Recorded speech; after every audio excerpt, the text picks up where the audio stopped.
What's up? Welcome back to the Section 10 podcast, episode 575, presented by Underdog Fantasy. It is the home of your 71-60 second place Boston Red Sox. My name is Jared Carabas, and I am a certified G and a bona fide stud, and you can't teach that. And this right here, this is Coley Mick, and he's 7 foot tall, and you can't teach that. And this right here, this is Tyler Milliken, and he killed his dog bullet, and you can't teach that. Bada boom. Realest guys in the room. Steve, how you doing? Ooh, what up, Section 10 in the building?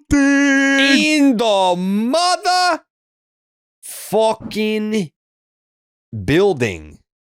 Brewed by Blue Moon. Suck one. Produced by Jake Yazzie, who is not with us tonight. But you know what? It's a sweep of the New York Yankees. It's a 3-game sweep of the New York Yankees. If you're tuning in, if you missed the game on Sunday Night Baseball, it didn't happen. We're not going to talk about it. I'm fucking sick. I'm so fucking sick of the series finale losses. It's not going to bring us down tonight. Not tonight. Not today. Not after this 3-game. One more time, even though Jake, he's with us in spirit. One more time. What? Not tonight are we going to be brought down by a series finale loss. Because it was, what's going on, brother? What are we doing? I started a fire. Yep. What? We're celebrating. We're celebrating. Who celebrates with fire? A lot of people. Fireworks. Ever heard of them? Oh, God. Oh, it's still burning. It's a can tea? Yeah, what was it's that? Metal. It's a metal can. Okay. As they most are. We're good. What? Nope. Get back into it. Classic thing that just easily goes out. We're you good. burn a metal can. It's all good. I'll just stomp. Yeah, I mean, like metal can burn. You do know that, right? Have you heard of a little thing called 9/11? No. But this metal here, this is a Febreze candle. It's pretty strong. Oh, okay. All right. I lit it on fire for a cameo earlier today. We survived. And the Red Sox survived in this series in the Bronx. After losing 2 to the Orioles, they went to Yankee Stadium and they won not 1, not 2, but all 3 games against the Yankees this weekend. They went in and they said, you know what? Winning wasn't enough. Winning was not enough for us.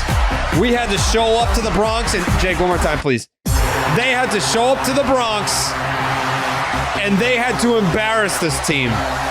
They had to expose this team. They had to punish this team in this 3-game series against the New York Yankees. Anthony Volpe can never show his face in the streets of New York again after this series. Aaron Boone, shame on you, Aaron Boone, defending this. Time and time again, Jake, you know what? I'm sorry. One more time, please. Time and time again, Aaron Boone will defend this man, this shortstop. Oh, no, I thought it was a good play. No, I thought it was good. Jarren Duran is laughing in your face. He's literally laughing at you. Hogdale is laughing at you. Coley Mick on Nesson, he was laughing at you. We're all laughing at you. It's a series sweep for the Boston Red Sox against the New York Yankees in the Bronx. People are saying you guys better go game by game so we can taste it every step of the way. So that's what we're going to do for you tonight on 575. People are calling it the big 575. Mm-hmm. We plan on delivering. Yeah, I can't stop hearing about it. Crazy. A lot of people saying it. Yeah, a lot of people are saying it. But yeah, I'm excited about this series. I was I bummed that they didn't win on Sunday? A little bit. But I was just like, you know what? You motherfucking, like the baseball gods out there that don't want us to win. You motherfuckers! On the series. You know what motherfucking shit. The baseball gods that keep making the Red Sox lose in the series finale. I wasn't going to have it. I'm not coming into this one down. If we could have done a podcast after the game on Saturday, man, would that have been an all-time celebration. So I'm going to give the people, let's not let the people fantasize about what it would have been like. I plan on delivering that episode tonight. Sunday Night Baseball be damned. Fuck it. I don't care. I don't care about the game. Also, the series went exactly how I said it was going to go. I said I think they're going to win 3 out of 4. I think it's going to go win, loss, which sucks because I fucking hate the series finale losses, and that's unfortunately what we have. But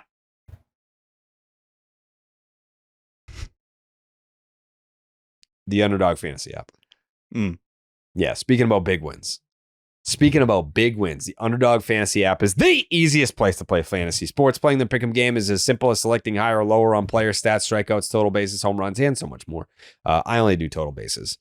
I usually win, so I'm a total base guy. You can do whatever you like, but if you'd like to take my picks, they're usually on my social media, Instagram, Twitter. I think you're a loser if you call it X. Make sure you sign up with the promo code Jared. That's JARED to get up to $1,000 in bonus cash and a special pick on Underdog. That's Underdog Fantasy promo code Jared. Okay, let's dive right into this. Because I'm going to do everything in my power to operate like Sunday didn't happen. It's going to be tough. It's like, am I irritated? Yeah, I am. I'm irritated because they took that from us. They, not the Red Sox, the universe.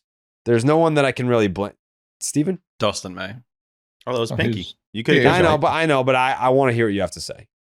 No, I was just. It feels like we've had this feeling a lot in the last 3 weeks, and then I looked it up. It's 6 straight series finale losses, which is almost hard to do when you're a team that's like climbing back up in the standings, in the playoff standings there in the wild card. So they won the first 5 series finales after the break.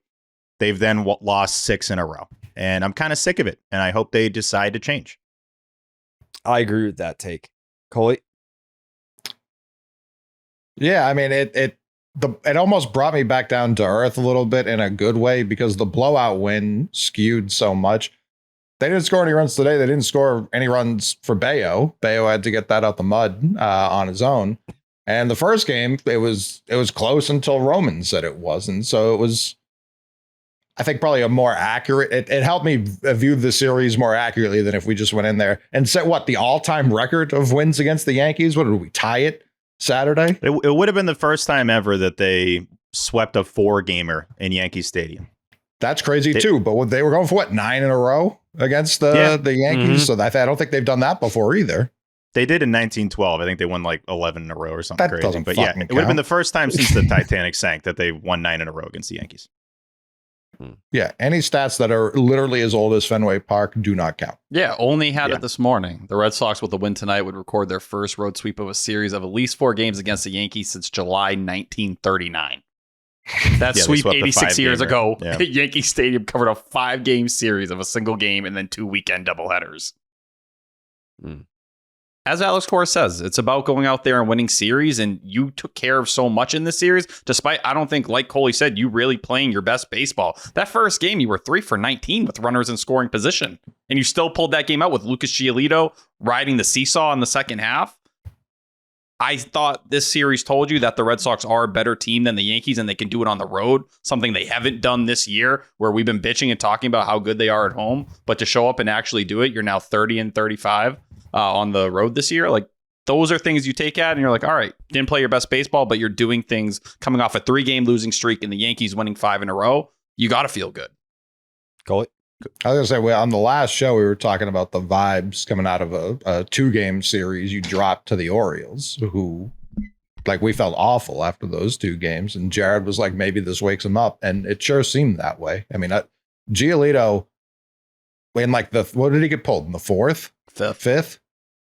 He was as devastated as Dustin May after he throws a ball. Like, he was absolutely...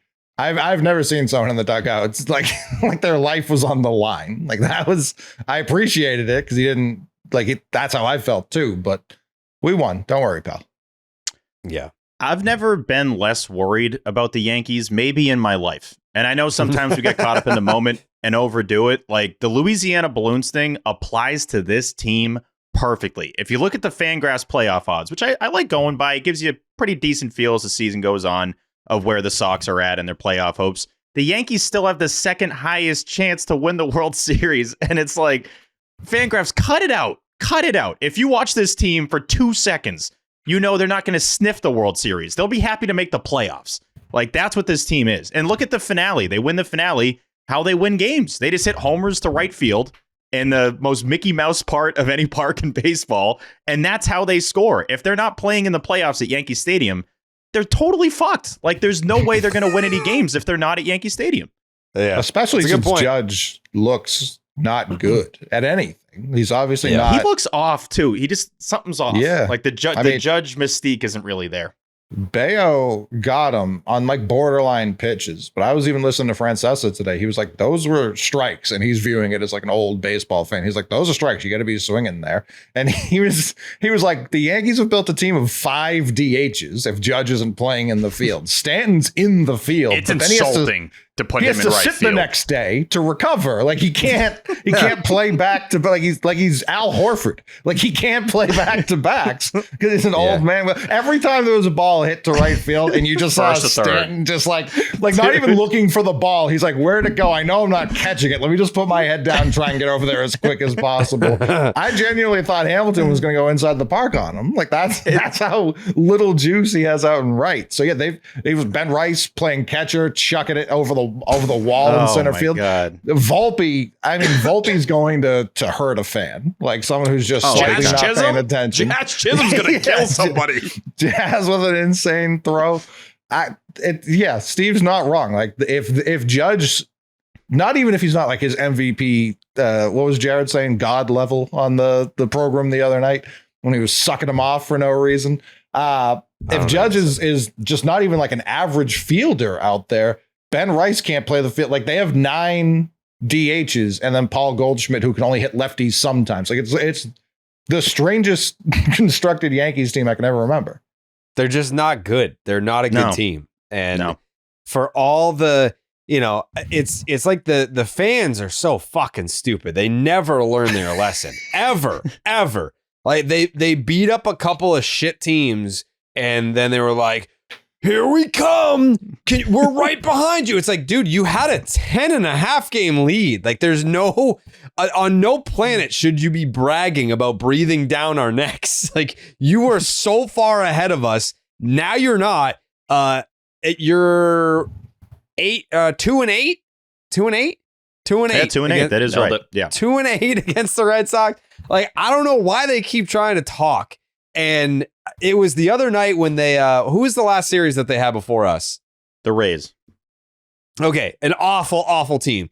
So they beat the Rays, and then they were saying the same shit that Red Sox fans were saying after like the 10-game winning streak. And they were like, man, like, fuck the wild card. I want the division. It's like, dude, you guys, you would be lucky to make the playoffs. You're a bad baseball team. Bad. Not good. I think their schedule stinks the rest of the year. Like, extremely. Like, I think they, because I was looking for their record. I can't find it right now. They're bad against teams above 500. They don't really play any above 500 teams the rest of the way. 27th in strength of schedule. Brutal. Like, so they're probably going to get in, but to Steve's point, if these games are at Fenway, I really don't. Well, like Stanton, you just got to go like this, and I don't care how many people. What, Jerry? They 27th in strength of schedule, but they have 3 against the Tigers, 3 against the Jays, 3 against Houston, 3 more against us, and they're counting. They group in like the bad teams. They still have 7 against the Orioles. They're counting them as a bad team, which I don't agree with at all. Right. Sure. They're counting the Orioles as a bad team. To be fair, the Orioles are counted for the Red Sox, too. The only easy series that they have left, they have 3 against the Nats, 7 against the White Sox, and 3 against the Twins. Everything else are against formidable opponents. But to our point about the Yankees right now, that implies that they're a good team. And they're just not. Like, we're looking at the bad teams on the Yankees schedule that are remaining. They're not a good team. Like, so they don't even count as being favored against bad teams, because I'd almost put them close to that category. You mentioned Stanton, Tolle, and it really hit me on that Nate Eaton ball. They were blowing Stanton so much for how hard he hits the ball. That's all he does. The only thing he can do is hit a ball hard. That's literally it. When he's rounding first base and walking to second, that's hilarious. Like, that's still very funny that he can't. I'm not laughing at the guy like being hurt. It's just more that this is a guy we're supposed to be scared of. and he can't play the field. He can't move. All he can do is hit a ball hard. So that's one of the top threats we're supposed to be worried about in the Yankees lineup. And I just can't get there. Even with Judge, I was looking it up against everyone he's played against, the other 29 teams. His 6th worst OPS is against the Red Sox. Like, can you remember a lot of big Judge moments against the Sox? There's not a lot. Obviously, that solo shot against Crochet this year was big, but like more often than not, he's striking out and then kind of looking up at the scoreboard and like, man, too bad. And that's just kind of what happens. This team's not a team to be worried about. His biggest moment this year against the Red Sox is the Crochet one was his 3rd time seeing him the last out of the 9th. His biggest moment was the 1st inning home run against Hunter Dobbins after Hunter Dobbins' dad lied or something. I don't remember that story fully, but like that was his biggest moment against the Red Sox maybe ever. His dad lied. Yeah, that was it. That was his signature moment, and they lost that game too. Yeah, and Dobbins was good. He actually had a really good game. He settled in fine after that. He was completely fine the rest of the game. So, yeah, he doesn't have any. But playoff Stanton. 994 career OPS in the playoffs. It's over 1,000 he's a guy in the playoffs. This season. Stan has been ridiculous this year. Monster. Like, I crap on the guy all the time. Runs against the Red Sox this year? That doesn't sound right. The Dobbins one, the one off Crochet. We just named 2 of them. So a 3rd one doesn't shock me. I guess. I don't even remember the first win. One. Normally solo shots too, so they don't really matter that much. He's 9 for 39 with 4 singles, 2 doubles, and 3 home runs. 19 strikeouts. And what do you have? 1 hit this series? And it was after, like, when the game was over? Or do you have 2 hits? I think he was 2 bad. and a walk. Yeah, he was bad. Bello you barely noticed him in this series. Stan right now is carrying that lineup. The dude's rocking a 174 OPS plus. He had 2 hits. He was 2 for 14 with 6 strikeouts and 2 walks. Yeah. Single and a double. And let's be like, that's what it's going to look like. If it's Sox hosting the Yankees in a wild card series, not worried at all. That sounds great. No. We can just run back 2021 and have it be an extra win on top. Well, that's why it has to be at Fenway. Has to be. Yeah. Like at Yankee Stadium, I'm still not like worried about it. But like Steve said, that's the only way that they can hit home runs is if they play in that ballpark. Yeah, I can't have Trent Grisham hitting unicorn home runs in the playoffs to right field like that. That's even break Stan's home run was a unicorn, right? Sure, but I've seen him crank balls out of Fenway too. So yeah, he's the only guy 17 on that liner today. Yeah, Stan comes up in the playoffs. You go like this. I don't care if the bases are loaded. I don't care if there's no one on. You go like this to Stanton in the playoffs every time. You pitch to everyone else in the lineup. Everyone else fucking stinks. It still it just doesn't feel right. When I'm looking at the Yankees lineup, when the lineup card comes out for these series, I'm always like, this is really the New York Yankees. Like, this is the Bronx Bombers team that we grew up fearing over and over. Like, every single year, that lineup was scary. And the next guy that was coming up looks scarier than the guy that was up before him. And this is now what we have to be like worried about. Even the Jazz, the first homer, I think, was gone out of 13 out of 30 parks. And then the second one was only gone at Yankee Stadium and Steinbrenner Field. So that's what it's going to be. Like, that's the only thing you really got to worry about coming up in October. And I'm still not overly convinced they're even going to make the playoffs to begin with. Like, not even just doing like the Red Sox fan shits on the Yankees thing. They got to earn that wild card spot. I'm not sold that that's going to happen. It's also we're a half game up on them right now. It's not like we have this 10 game. Oh, no, I know. No, I'm just saying, like, after this weekend, because to Jerry's point of like Yankee fans getting all pumped up, I'm like, this was the team you're getting pumped up about. Like, sure. I thought I might have missed something. It's like I'm watching every out and every inning, leading up to the series. It's like, that's the team that you guys are actually excited about. It's this, they don't have it. And they don't really have anyone coming that you're like, holy shit, like they're going to get a lot Jones. better. Yeah, please. What is he hitting? 160 in the month of August down at AAA?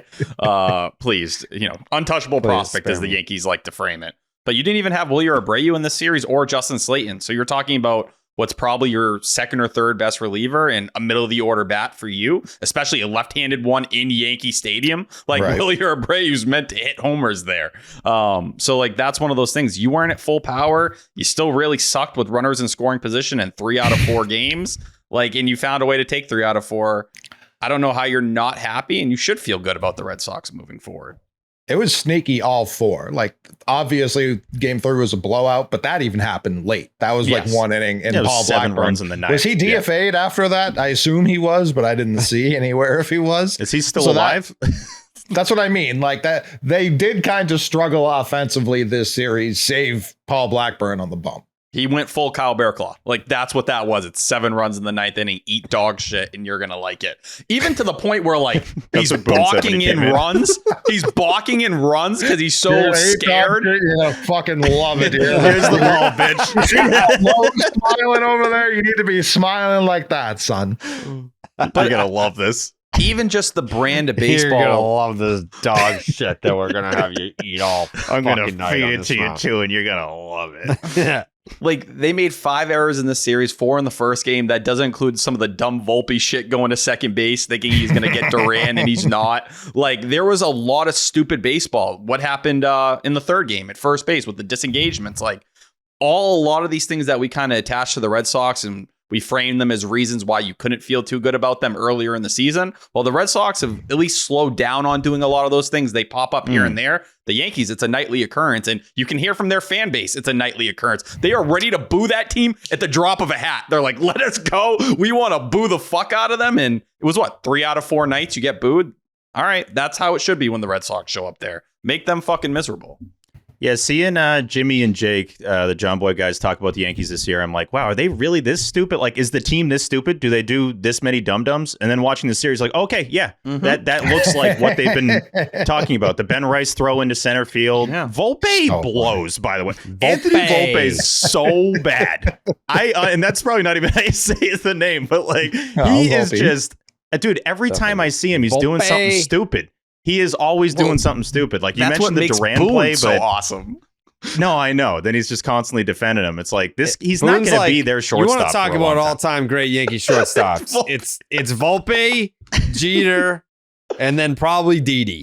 And look at Didi. Oh, Didi. Didi. He's Yeah, just like he even like, I don't know how he keeps a straight face when he says this shit. Sometimes he's like, I thought it was a smart play. You know, when he tried to start the double play when there was nobody on first and a runner on second, like, I thought that was pretty heads up. I don't know. Did you see Duran, by the way? Duran's reaction, he like triple take to first, like, wait, there's no one on first, right? Like, there's no force here. What the fuck is he credit doing? to Duran, because a month and a half ago he was running to third on that ball and getting thrown out. So I'm proud of him for realizing what to do. He was in that nearly moment. thrown out on this play. Like, I have no problem laughing at Volpe, and I do think Duran baited him into that throw. I do, because like if that play goes well, everyone's like, man, what a smart fucking play. But when you do stink, when you lead the league in errors, and you're just fishing to make a positive play, it never goes right. Like, and then you just look stupider than ever. And that's just what he does. He tries to throw it to first, can't do that. Like, he was supposed to be the guy. He was a big time. What was he? Top 5 in all of baseball for prospects? Like, he was a highly ranked prospect. And Boone said coming into today, I know he entered late in the game. He's like, he might not be starting Monday. So like, they're having real conversations about like whether he needs to be unplugged for a week or 4 or 5 days or something like that. Like, Jose Caballero, they're excited to give him playing time over Volpe right now, which tells you all you need to know. Biggest thing with Volpe is that his immediate instincts are terrible. The first thing that pops in his head of do this, it's normally wrong. And you don't want that from your starting shortstop on the New York Yankees. It's a beautiful thing when we get to watch it, because it's like, wow, they have to deal with this 162. But yeah, he stinks. Yeah, gotta hawk this to second. You absolutely have to do it. Obviously, we're gonna play the LouMer Loney clip because it's unbelievable. Nope. Like, it's just it's so good. I might even put that on the soundboard just to keep it forever. Nope. But we're already, I haven't heard it yet. Very excited to hear this.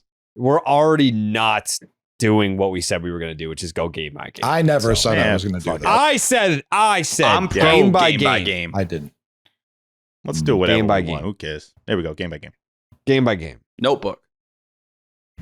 I don't want to fucking do the notebook. Well, it also feels weird because it's like we streamed the game 1 and then we were on Nassin for game 2.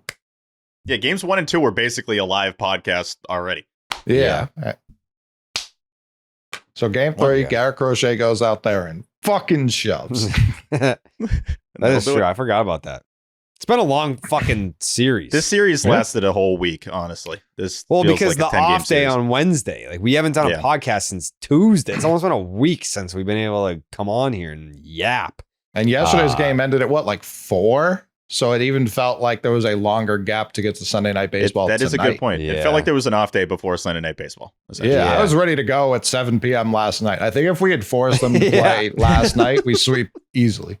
Yeah, I think so too. Yeah, I think they were just like, man, we already won the series. Like, I don't know, it is what it is. Anyways, Blue Moon, baby, woo! Born in a ballpark 30 years ago at the Sandlot Brewery in Denver, Colorado. No baseball date is complete without Blue Moon Belgian White. Blue Moon's bold flavor, bright explosion of color, and iconic orange slice ritual guarantees a one-of-a-kind beer drinking experience year-round. And for those occasions when you want a lighter option, reach for Blue Moon Light. At only 95 calories and 3.6 grams of carbs per 12-ounce serving, it's a refreshingly light alternative beer brewed with real tangerine peel. Looking for a great tasting non-alcoholic beer? Try Blue Moon Non-Alcoholic. Still made with real Valencia orange peel and coriander with only 80 calories. I actually I had the non-alcoholic on Saturday. And that's only because I had 7 of the normal Blue Moons, and it was just like, oh, this is all we got left at this little shindig. All right, I guess I'll drink the non-alcoholic. But no matter what kind of Blue Moon you reach for, you always know it's going to be great tasting. You know that. I know that. That's why Blue Moon's the best. Inspired by the beer you already love and available year-round, a wheat beer from Blue Moon with exceptional taste and only 95 calories, brightly brewed with real tangerine peel, tastes light and refreshing. Nothing compares to the great taste of a Blue Moon Light. Blue Moon, made brighter. Get Blue Moon Light delivered by visiting get.bluemoonbeer.com/Jared for delivery options. That is get.bluemoonbeer.com/Jared.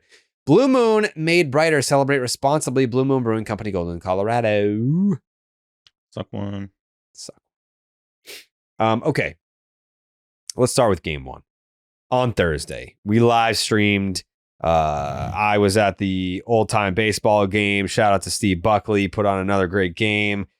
Rich Hill filled in for Brock Holt because Brock had committed to doing Wednesday, but his flight back was Thursday morning. So he was unable to make it. So Rich Hill was like, I'll do it.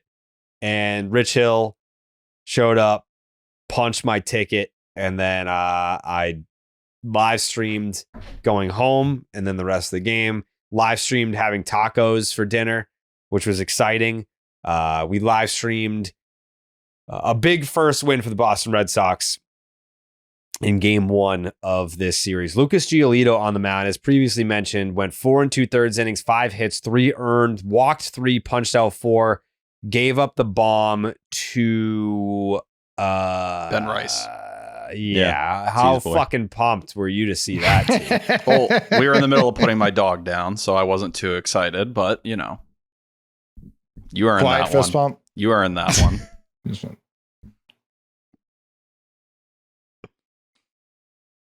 Wow. Are you fucking me? Fuck you and fuck Ace while I'm sitting here. Wow. You think you're sorry. That's sorry. crazy. You think you're hot shit because your dog's alive? Because my dog's dead? You think you're cool? Fuck you. No, that's crazy tonight. That's crazy. Sorry. I'm a little tense tonight. I apologize. That's crazy to say fuck Ace like that. I fuck with He's a Ace. good You guy. know that. I mean, He climbs all over me. He licks me. Well, now I'm never letting him near you ever again because of what you just said about him. You act like I'm gonna like kill your dog because my dog's gone. Are you suggesting? You know what? Can't bang me for my. Don't bang me for this.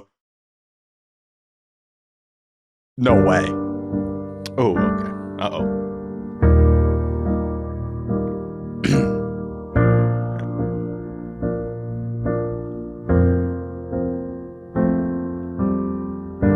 Roman's finisher. Sox bullpen. Extinguisher. Hammy. Igniter.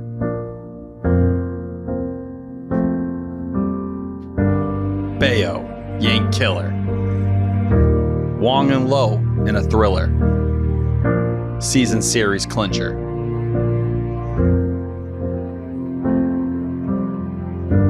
Ketchup in the Bronx. What's through the roof? Crochet stock. Story, runs unlocked. A series of TAIKUs by Tyler Milligan. Wow. That's good. Thank you. That's good. And also, respect to T for coming up with the TAIKU for Friday night's game when he was occupied. Rest in peace, Samantha. I miss and love Rest you in very peace, much. Samantha. R.I.P.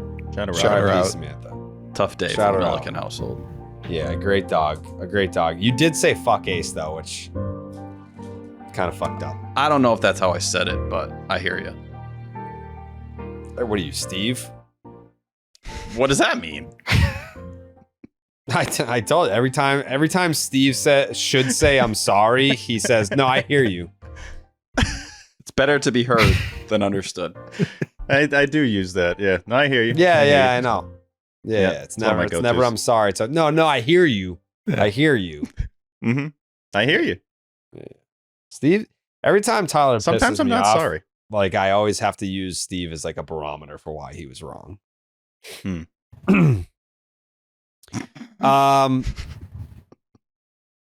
Do you want to apologize to Ace or no? Me? Yes. You said fuck him. I think I'm going through a difficult time. Hmm. So I'm going to take a I step didn't back. hear an apology. Coley, did you hear an apology in that? I didn't. I'm currently searching for one in Yeah. my desk. I'm not. You seeing never it. like I- when you were like 14, like cussed your mom out, and then your mom was Are like, you know what? 14? Mhm. No. Hey, yeah, let you're me like finish the almost point here. 45. Never swore dude. in the house. Definitely the youngest one here. But like you swore at your mom, and your mom let it go because she knows you're like kind of going through shit. You should No. never swear at your black mom. I've too. never My mom- sweared at my mother. Mom would have killed me. No chance. Yeah. Ellen? Ellen would have beat me with a belt.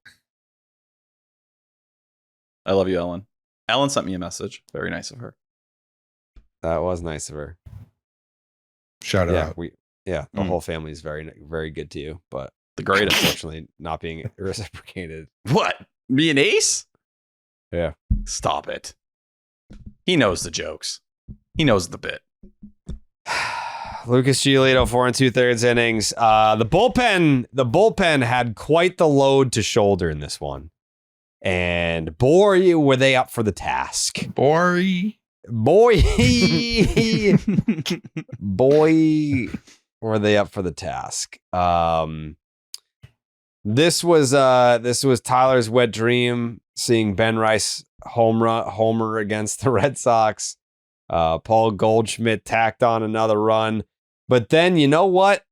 You know who got the run scoring party started for the Sox in this one? Lowe Vaughn. Who, Mhm. by the way, what a fucking hero he has turned out to be. Incredible. Craig Breslow, I mean, you wanna say, wow, great pickup, Dustin May. He's real good, huh? Miss me with that because Lowe Vaughn, Tubby McButterpants has been a godsend for this team. He made this game 2-2 in the top of the fifth.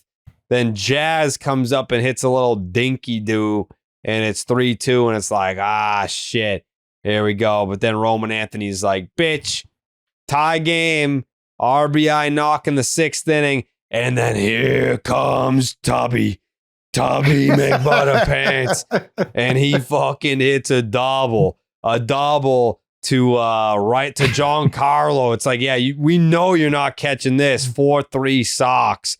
And then in the ninth inning, boy, do we... it's going to be tough, man. It is going to be so tough to just sift through the rubble that is this series, man. There's so many candidates. There's a winner. I keep... Oh, my God, there's so many candidates.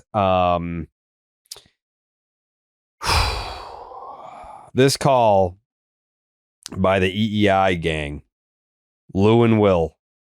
Will, I think, blew the speakers out. Mm-hmm. Yeah, he completely blew the speakers out for this one. But here it is. Here's LouMer and Will Fleming for the Roman Anthony homer. You got Rome with an opportunity Runner in scoring position. Oh, man. Love to just, at least it's not bases loaded. It's just a man on second. Maybe we can get him in. Pitch. Roman drives one high and deep and gone. Roman reigns supreme in Gotham. That is a hit with runners in scoring position. A signature moment for Anthony, and it is 6-3 Red. I mean, Will blew out his vocal cords. He blew out the speakers. It was what a moment. What a moment that we had. I mean, Joe Davis was on the call because it was a Fox game, so it's kind of like, all right. Like, Joe Davis is a good broadcaster, but I hate a neutral broadcast. High fly ball to deep right field, and a no-doubter from Roman Anthony. In his first game at Yankee Stadium. Yeah, it's fine. It's a fine neutral broadcast call. He's perfectly fine. I think Joe Davis, no one's going to be like, Joe Davis sucks. I don't think anyone's going to be like, oh, he's my favorite. He's just seems like a good dude, good. calls the game. He's good. He's good. I got no problems with him. I kind of What's he want to done? have more of an Tell opinion me on what him. he's done. Tell me what he's done. What's he done? Tell me what he's done. What's he done? Tell me what he's done. What's he done? Tell me what he's done. What's he done? Tell me what he's done. What's he done? Tell me what he's done. What's he done? Are you not entertained? What's he done so far? I'll just say 2K for real, absolutely cooked on that edit. Yo, Bags went brazy. Brazy. I'm going to throw another nominee out there. This one, our buddy Joe's McFly. I'm telling you right now. This one's hilarious. This is after they went 0 for 13 on Tuesday. High fly ball. All right, guys.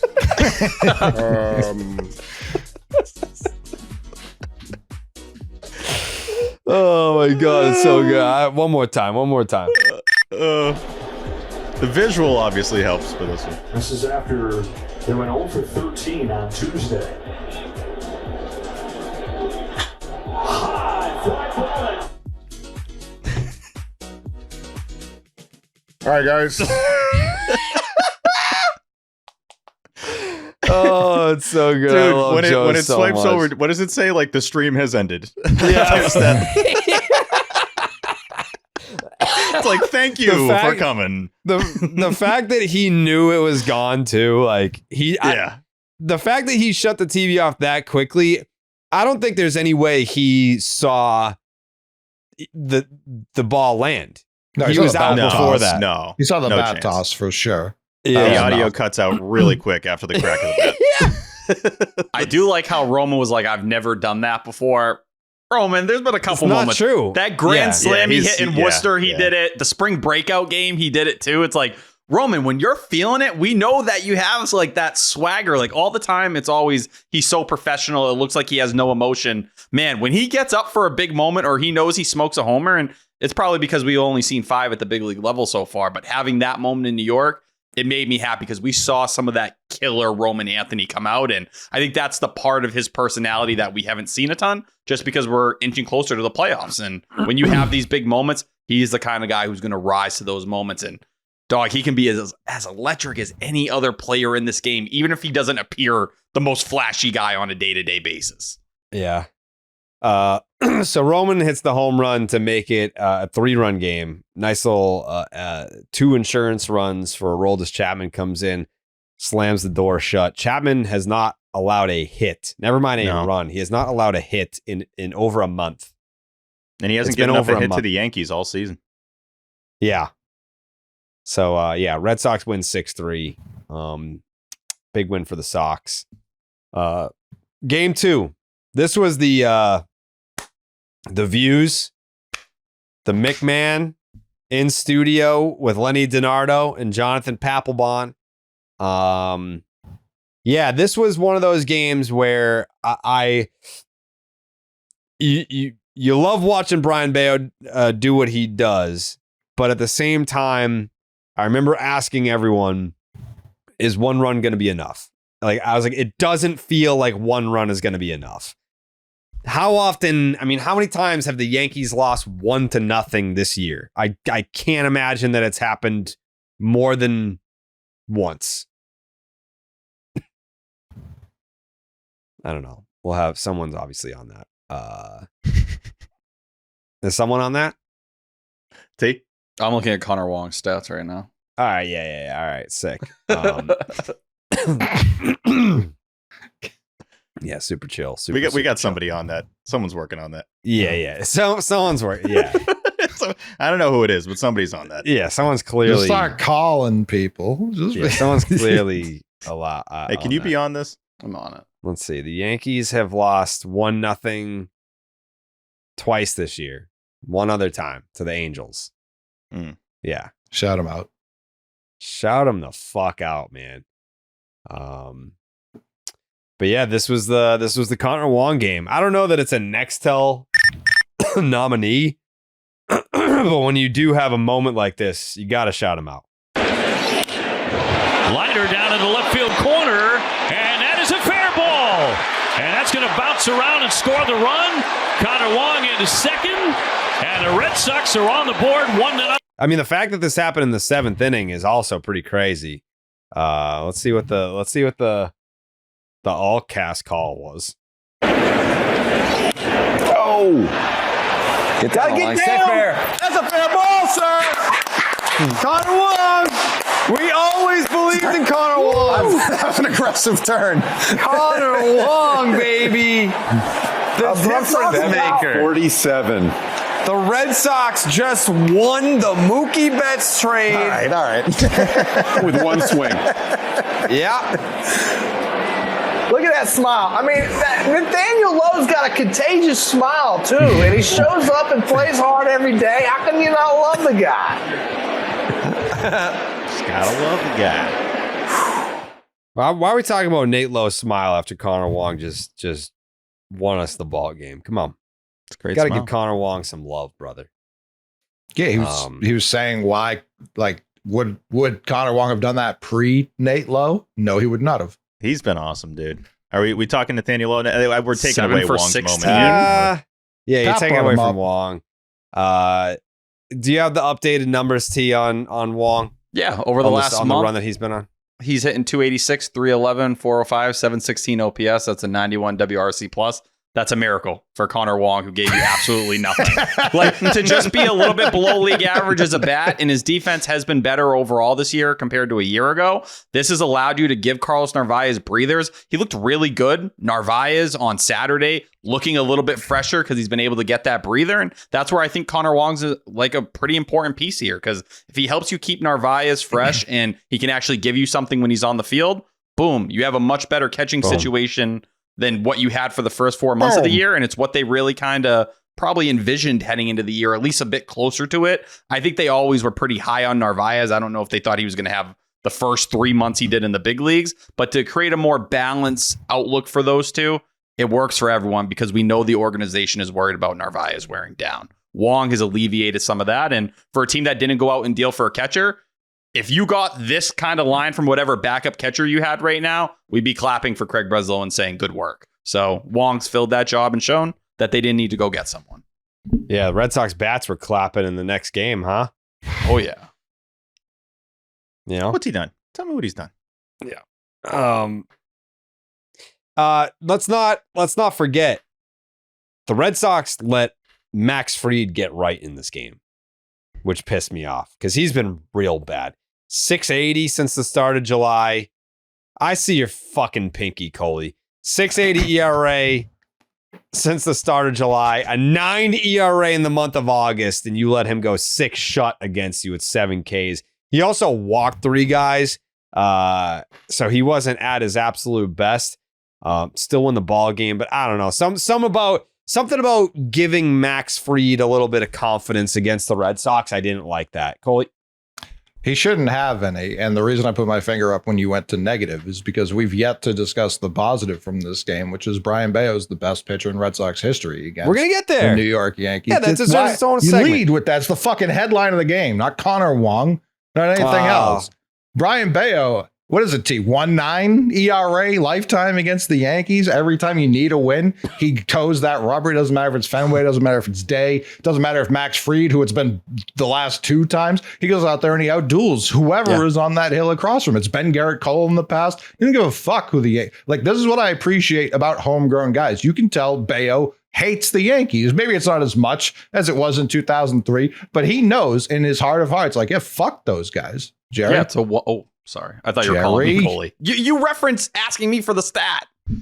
You're supposed to just go like yes in the moment because it was close. Well, go ahead. I asked you for a Connor Wong stat, and we're on Brian Bello. I gave you a Connor Wong stat. Thank you. I did.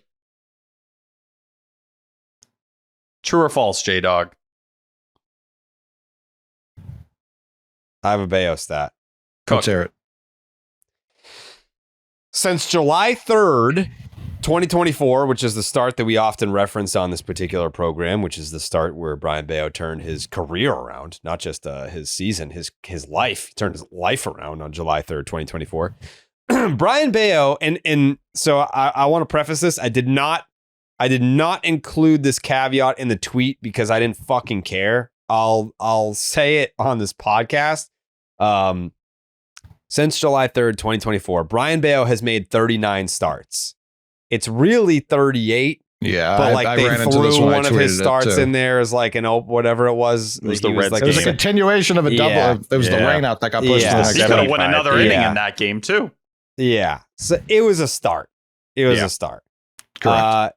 Brian Bello has made 39 starts with a 3.31 ERA in 226 innings. He's made the same amount of starts as Garrett Crochet over that span. Crochet has now made one more start, who has a 2.96 ERA in 204 innings. I still want Joe Ryan, but let's just call it like it is here. Brian Bello's, why can't he be a number 2? He can, but when you're paying him as little as you're paying him, a lot of people when that extension came through, they were like, why did they do this? They didn't need to do this. When you're paying him that little for genuine number 2 production, yeah, you better go out and get another number 2. I don't care if it's Joe Ryan. I don't care if it's Framber Valdez. I don't care if it's Buddy from Milwaukee's Brandon Woodruff. Like, I don't care who it is, but go spend some of that money that you're saving from paying Brian Bello well below what his league value would be. I know that's not what he'd be making. He'd still be an ARB, this, that, and the third. But if you're paying for number 2 production or number 5 production and you're getting number 2 production, like Walker Buehler is making 3 times Bello this year, probably more. Oh, yeah, definitely. Yeah.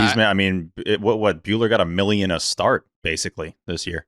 Yeah. I think that's what makes what the Red Sox have cooking in terms of homegrown arms so interesting. If you go out and you sign one of those arms this offseason and you have Payton Tolle, whose stock is going through the roof right now, you add him, Bello, Crochet as a 1, 2, 3. That is something that you can hopefully build on for the next 5 to 7 years. And I think we talk about Yankees killers a lot of the time, and it's been a lot more bats, I think, when we've talked about them in recent years. To have the 195 ERA, 297 FIP in 10 starts against the Yankees, 144 ERA in 5 starts at Yankee Stadium. So you're in that ballpark. You're underneath the pressure. We've seen guys who struggle in those environments. He somehow steps up to him. And Alex Cora highlighted it after the game, the maturity from Bello. He never had a guy reach second in this start. Like, that's what Brian Bello was doing. And a lot of it has to do with the cutter, which was his second most used pitch. He's just completely thrown that back into his arsenal. And it's something he deserves credit for, not only this year, but last year. The ability to adjust in season and add pitches, that's not something everybody can do. It's something Tolle's getting a lot of credit for. He added the 4-seamer last year, and that kind of changed the course of his whole season. To add the cutter this year, to move to the stretch and realize, hey, maybe I have to do things a little bit differently. You're still generating the double plays as well, Cole. He also, not only does he get credit for adding these things, he went to Bailey last year and was like, I want to throw the 4-seam again. That was like his decision. So that was, for a young guy, everyone wants to talk about his antics. That's long by the wayside. But for him to be like, hey, I know I'm more comfortable if I'm throwing it sometimes, not never. Go ahead, T. Yeah, and I think when you're just looking at a lot of the stats, a lot of people are going to go to the FIP and say, well, yeah, he has a 2.91 ERA, 4.11 FIP since the All-Star break. The FIP for the entire season right now is still above 4. When you watch him, he is so in control in these starts. He is working off soft contact. Even the changeup coming back, it was his third most used pitch in this start. Got 2 whiffs on it. Like, you're seeing the maturity and the confidence and all this development kind of all come together at the same time. And to me, he's a top of the rotation arm. You should feel confident in him. Doesn't mean you shouldn't add to it in the future. But Brayan Bello deserves to be considered a Yankees killer with everybody else we mentioned right now. One of my favorite Bello-related things over the weekend was a quote from one Garrett Crochet, who said, I think it might be my 3rd time following him in the rotation, and I got to be on my A game because he's been throwing the ball so well, just really trying to duplicate what he was able to do last night. Guys like Crochet don't just throw that out there. If you're like a top ace, a Cy Young candidate kind of guy, you're not just like, oh, yeah, I'm trying to match what, insert starter here is doing. They recognize what Brayan Bello is now. And Cora mentioned that after the game, kind of like you're alluding to, T, where he's like, yeah, it's kind of Bello Day is a thing now. Like, we come to the park and feel like we're going to win because Brayan Bello is on the mound. You kind of have Crochet Day, Bello Day. They have similar vibes now, which if you heard, if I just heard myself say that earlier in the year, I would laugh at it. There's like no way I would have thought that during this season we would have gotten to this point where the fan, especially, let's be real, late August, early September, we're getting into some really important games. You just want to know what you can believe in and what you can trust at this point of the season. And when he has the ball out there, the Yankee thing, you guys, well documented with the ERA and all that, that's incredible. But I want to just trust them against everybody, and I do. And I didn't think we'd get to this point. I'm happy that we're at this point, and nothing really seems to phase him. I mean, that's a different version of Brayan Bello that we're not fully used to, but it kind of feels like this is who he is, which is super rewarding for all of us. He's unbelievable when the rest of his family's allowed in the country. Yeah. There's so few better. I mean, his FIC, his family and country ERA is great. His FIC. There have been a lot of people. His FIC is like a 3.31. Oh, but there's been a lot of people who've had like weird 2 halves of this series. Like Story is a guy who I think like when Steve Peralta of all people was like, we might have to DFA Trevor Story. That's how you know it's like well beyond the pale of how bad it gets. Like that's. I don't think I've said that about like anybody ever. Have told you. Even the beat writers have reported on multiple occasions there were discussions about what they were going to do with him. Like they were trying to figure it out. But Cole, I'm telling you, when I hit send on that, I thought I was going to get arrested. I'm like, I don't do this. Like, this is this is not me. It felt weird. It felt strange. But like Bello had that stretch where he wasn't getting out of like the 4th a couple of times, and for him to just be locked in. And this is where I would have transitioned to Connor Wong because he's been his personal catcher this whole. I think Narvaez's got him once recently, but it's largely just been Wong. And for whatever reason, that battery works, and it works damn well. I'll also add Brayan Bello hasn't gone less than 5 innings in any of his last 15 starts. So for a guy in the month of May who could not go 5 innings in a single start, that's massive. For a bullpen that was running on fumes in June, in July, that needed that breather. A big part of it was because of him, Giolito, Crochet. But for those guys to step up and give length to this rotation when they just haven't really gotten that. Even last year when Bello got right, you were still looking for him to give you consistent length again. This year, he's been nailed since June 1st in that department. Yeah. In May, he had 1 start that was 5 innings or longer. Like, that's how far he's come at this point. It's massive. The amount of innings he's been able to give you is a huge reason why the Sox are in the spot they're in. I got eye rolls when I bought his City Connect jersey. That's where his stock was when those came out. People were like, of course you did, whatever. And like, now people are like, where can I get a Sixes jersey?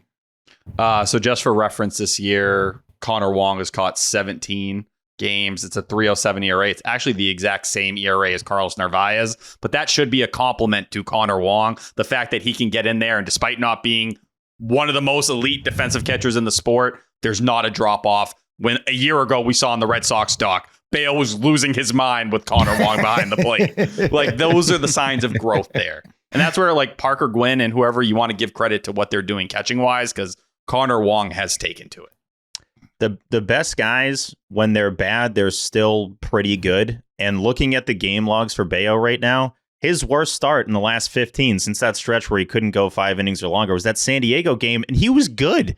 That game against the Padres, I feel like got dinked and dunked to death, and he actually didn't even have that bad a start, and that would be classified as his worst one of the summer over the last 3 months. So if he consistently gives you this, then yeah, he's a 2, and a pretty firm 2, not like he's technically a 2 because we don't really have one. No, he is that guy. Yeah. Yeah. And So I feel excellent with him in a big spot, which would be a playoff series. Sorry, Jared. Big time. Since against these since guys. That's the move he did. That was actually, I do want to say this before you talk. When Wong snuck up behind him and scared him, that was adorable. Simply adorable. Locked in. That's Bello locked the fuck in. Dude, the caption MLB had was like, catcher surprises Brian. I'm like, you can't even say his name? Come on. This guy had the game-winning hit. Hey, Jared, I'm sorry. Wow. Mm-hmm. Bags, clip that. Since June 1st, the date that T pointed out earlier, the combination of Lucas Giolito, Brian and Bello, and Garrett Crochet, those 3 guys, they are averaging 6 1/3 innings per start between the 3 of them. That's sexy. Their combined ERA, take a guess. 273. I was I going to say 2.6. Mid 2s. 287. Ooh, okay. Yeah, 111 whip and 874 strikeouts per night. So almost a strikeout per inning. Those are the postseason boys. I'll add this, though. As I watch Lucas Giolito, to me, I see a guy who looks like he's tiring and he's starting to hit a bit of a wall. When I'm watching Brian Bello, to me, I'm like, oh, no. Like, he's getting better. He looks like he's improving with each start. So I think those may be 2 guys heading in different directions. And to Bello's credit, he should be. He's carried this kind of workload now. First month of the year, he was a little bit slowed with the shoulder soreness. I feel like that all gets forgotten about now. He should have the bullets to get you through a full season. You know, for Lucas Giolito coming off elbow reconstruction surgery, that's a pretty big deal. But I think that's why I look at what Bello's doing, and I'm a lot more confident in this sustaining through the end of the year and moving forward than I am Giolito's up and down second half so far. Yeah. Well, and Giolito had some bad luck with that Jazz Chisholm blooper that fell in when Wilson entered the game. Oh, was that the one Story was turned around on it? Yeah. Yeah. This was an even better start than I remembered. Did he have like 5 straight 1, 2, 3 innings to end his start? I think that's what it looks like. Bello? Yeah. He had cruising. Well, there was a Trevor Story play where they doubled off. It Austin Wells, right? Yep. Yeah. I think Crochet finished off the last 8 guys he faced or something. That sounded crazy. So this Imagine is being that good at pitching and also finishing off that many dudes. That's a lot Just of work. exhausted by 6 and just powering through. This is with the Garrett Crochet start on Saturday included. So since June 1st, Bello and Crochet have both made 14 starts. Bello has thrown 90 innings. Crochet has thrown 90 1/3 innings. Wow. Okay.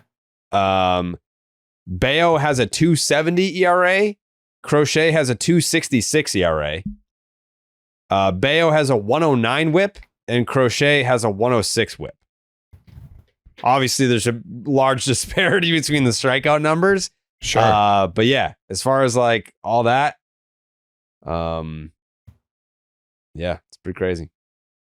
The average velocity, 91.4 for Bello, 92 for Crochet. It's also like with them going back to back with being such different pitchers, that really has to fuck with a lineup. Like, not only is Big it time. right, left, but for the guys who are playing in both games, it's like, all right, there's a contact pitcher who just wants me to ground to second every time. And then this other guy wants to maybe kill me and my whole family. That has to be tough to deal with on a night-to-night basis.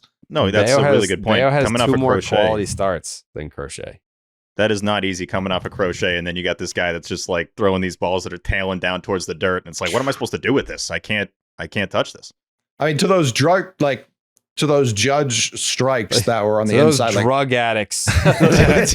All those drug addicts out there. those judge strikes that were definitely a little off the plate, they're over the plate until they're in the catcher's mitt. You know what I mean? Those are filthy pitches. Late move. To be even a person who wants to come inside on Judge, that also sounds crazy. But you want to come inside on Judge. That is a mentality. Like, that is a Pedro mentality. Like, I don't give a fuck who you are. That inside part of the plate is mine. Fuck you. And it worked every time. Finishing off 8 dudes and then coming inside Judge, like, that's a busy fucking outing. That's a lot happening there.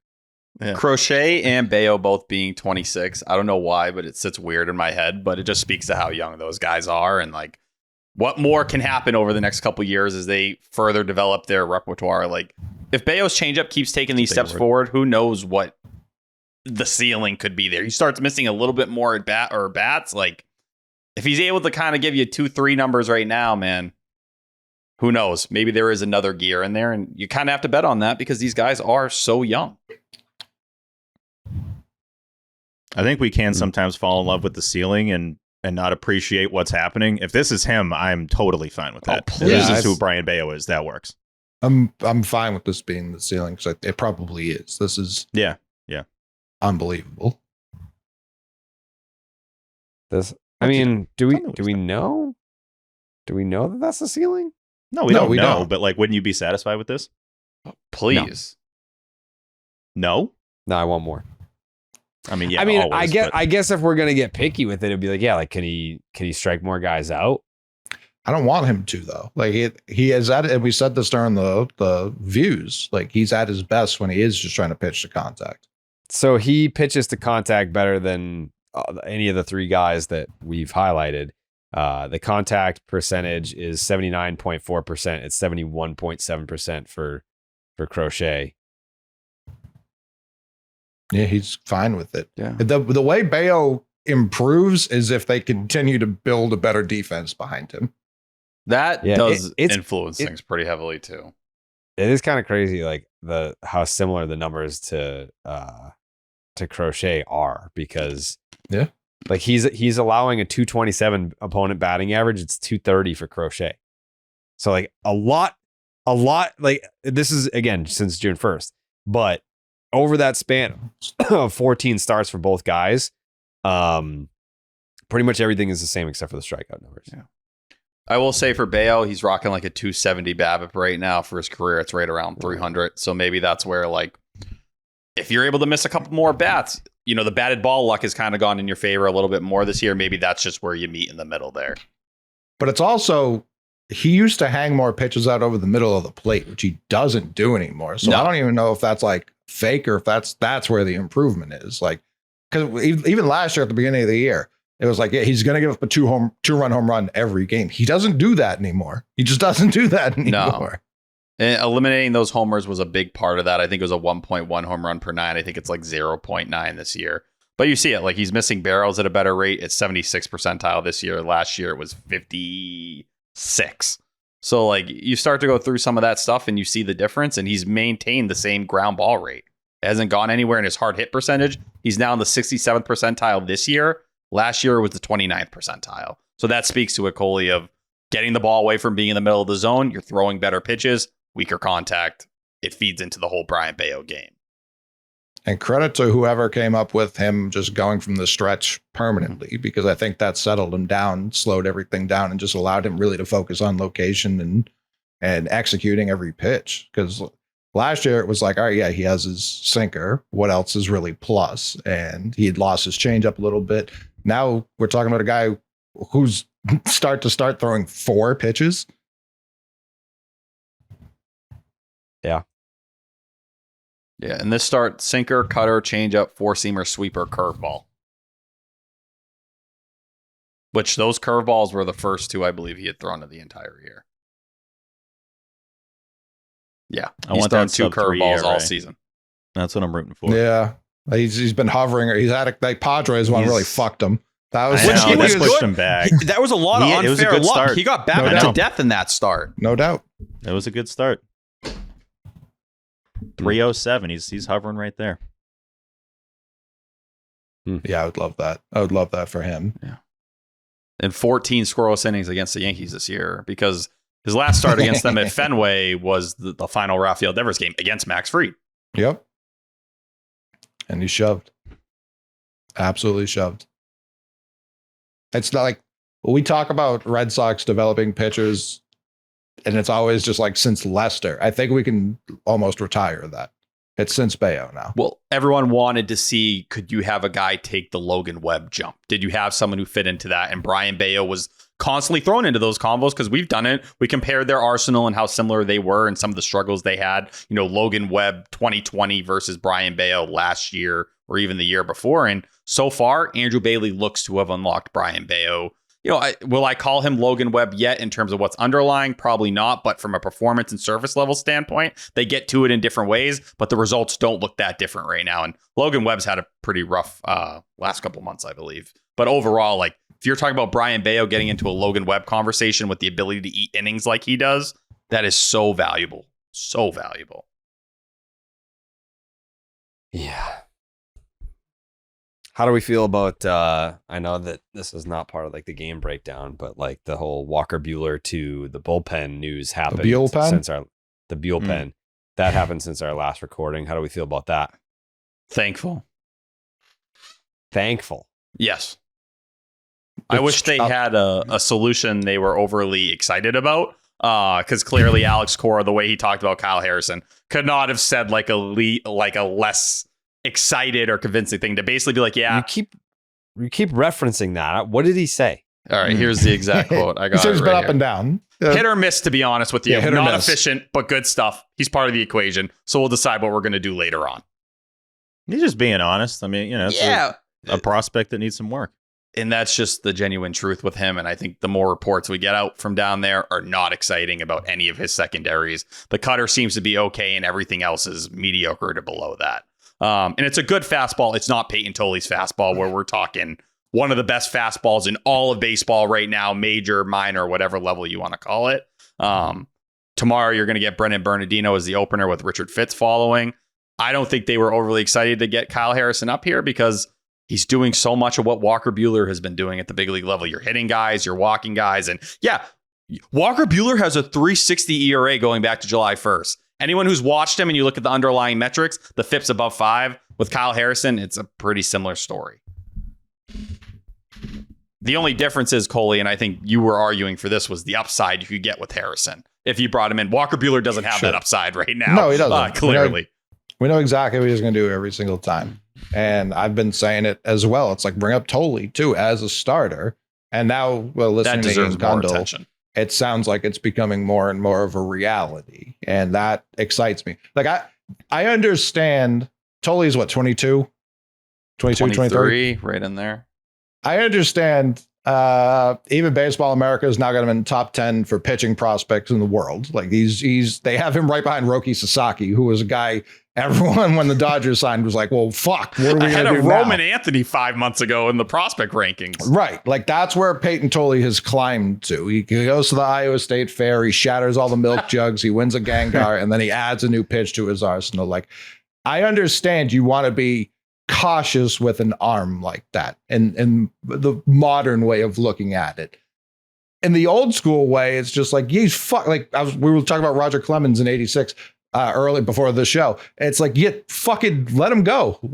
Does Payton Tolle, does his build look like a guy who's about to, let me fucking knock on wood, does his build look like the kind of guy who can't handle an uptick in innings? Like I don't know that we need to modernize Payton. Nothing about how his face looks tells me he's a modern human being. Like this is a throwback kind of guy who just wants to go shove. Let him eat. Let him fucking eat. Bring him up, make him a starter. I don't even want to see an innings limit. I know, again, that's the smart thing to do. I understand that. But is it? Like, genuinely, is it? If he's one of your 3 best arms right now, and it sure fucking looks that way, well, if there's a potential World Series sitting right there, the American League is cheeks. Everyone agrees upon that. The best laid plans for some of these starters, his arm could fall off in 2 years. Why not ride him right now? I really don't get it. And I do think there's a difference when you talk Tolle's build. Like, go back and look at what Garrett Crochet looked like when the White Sox called him up. He was skinny. He looked like Chris Sale, genuinely. We know what Chris Sale looked like when he was called up.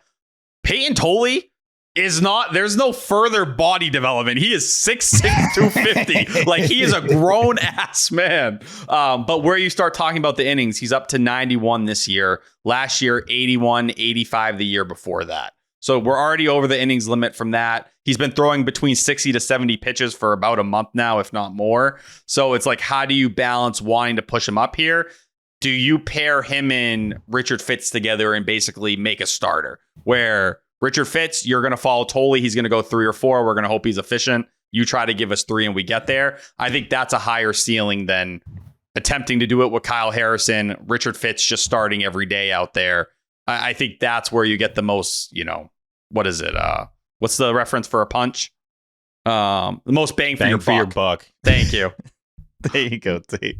That's crazy. Classic getting the most for your punch. Credit to Steve situation. For understanding what he was ready. Trying to say there. Yeah, no, I had you there. I don't know how I did, but yeah, the Buehler situation, it's just unfortunate on a human level because I think he's a super cool dude and I wanted him to matter more for this team. Third worst ERA in baseball. That sucks. I think the trust level is just very low with him. And even tonight, it was a good start there in the pen and then, gives up the bomb. And I'll pull a T line, say what you will, of where that homer would be out in any other park other than Yankee Stadium, basically nowhere. But still, it's a homer in that situation. And it's somebody that when he comes in, I don't know if I'm going to feel great about it. Either way, though, and this is something that is different from past years in a major way, we feel so much more comfortable with the pitching staff as a whole than we did in the last couple of years. So knowing that's the situation, the Red Sox still have the best bullpen ERA in the American League. You're getting Slayton back. We'll see what Fitz looks like there. I feel way better overall of that. Too. Yeah, there you go. So it's I feel way better overall about that situation than we would normally going into a potential playoff situation. Like we know what the top of the rotation is going to look like in the playoffs, and that matters a lot. It's unfortunate that Buehler couldn't be like a game 4 guy in a best of 7, but that's just obviously not what the situation is now. I still feel very confident in him in that specific scenario. But I feel more confident in DFAing him by Wednesday. Like I would for sure do that. He's not a there's nothing we've seen from him this year that suggests he can handle one or multiple innings because his first inning ERA is terrible, isn't it? Yeah, one of the worst. And so is his fourth. Like there's no great inning for Walker. Like there's nothing there. We have also more talented arms. What the fuck is he doing? Like he's throwing 7 pitches out of the bullpen. Like there's nobody who would think this is the right approach or the better way to go about it. Focus in on 2 or 3 pitches and just let it eat. Your stuff should tick up in a bullpen role. It should be able to miss bats a little bit. But what killed him? I think it was 11 straight starts with at least 3 walks. You can't do that, man. Like 3 or more, and you do that 11 starts in a row. Like they're just not going to deal with uncompetitive pitchers. And when you start factoring in that every 2 starts he makes $500K, all of that tells you get the fuck out of here. Ooh, Jerry. Wow. What would you guess his first inning ERA is? 8. Yeah, 6-7. Steven? Walker Buehler. First inning. I don't know. ERA, and that I believe that counts tonight's appearance. Wait, what? So that one pitch he threw counts? That can't count. No. I wouldn't count it for sure. Never mind. Is it like 8-1-8?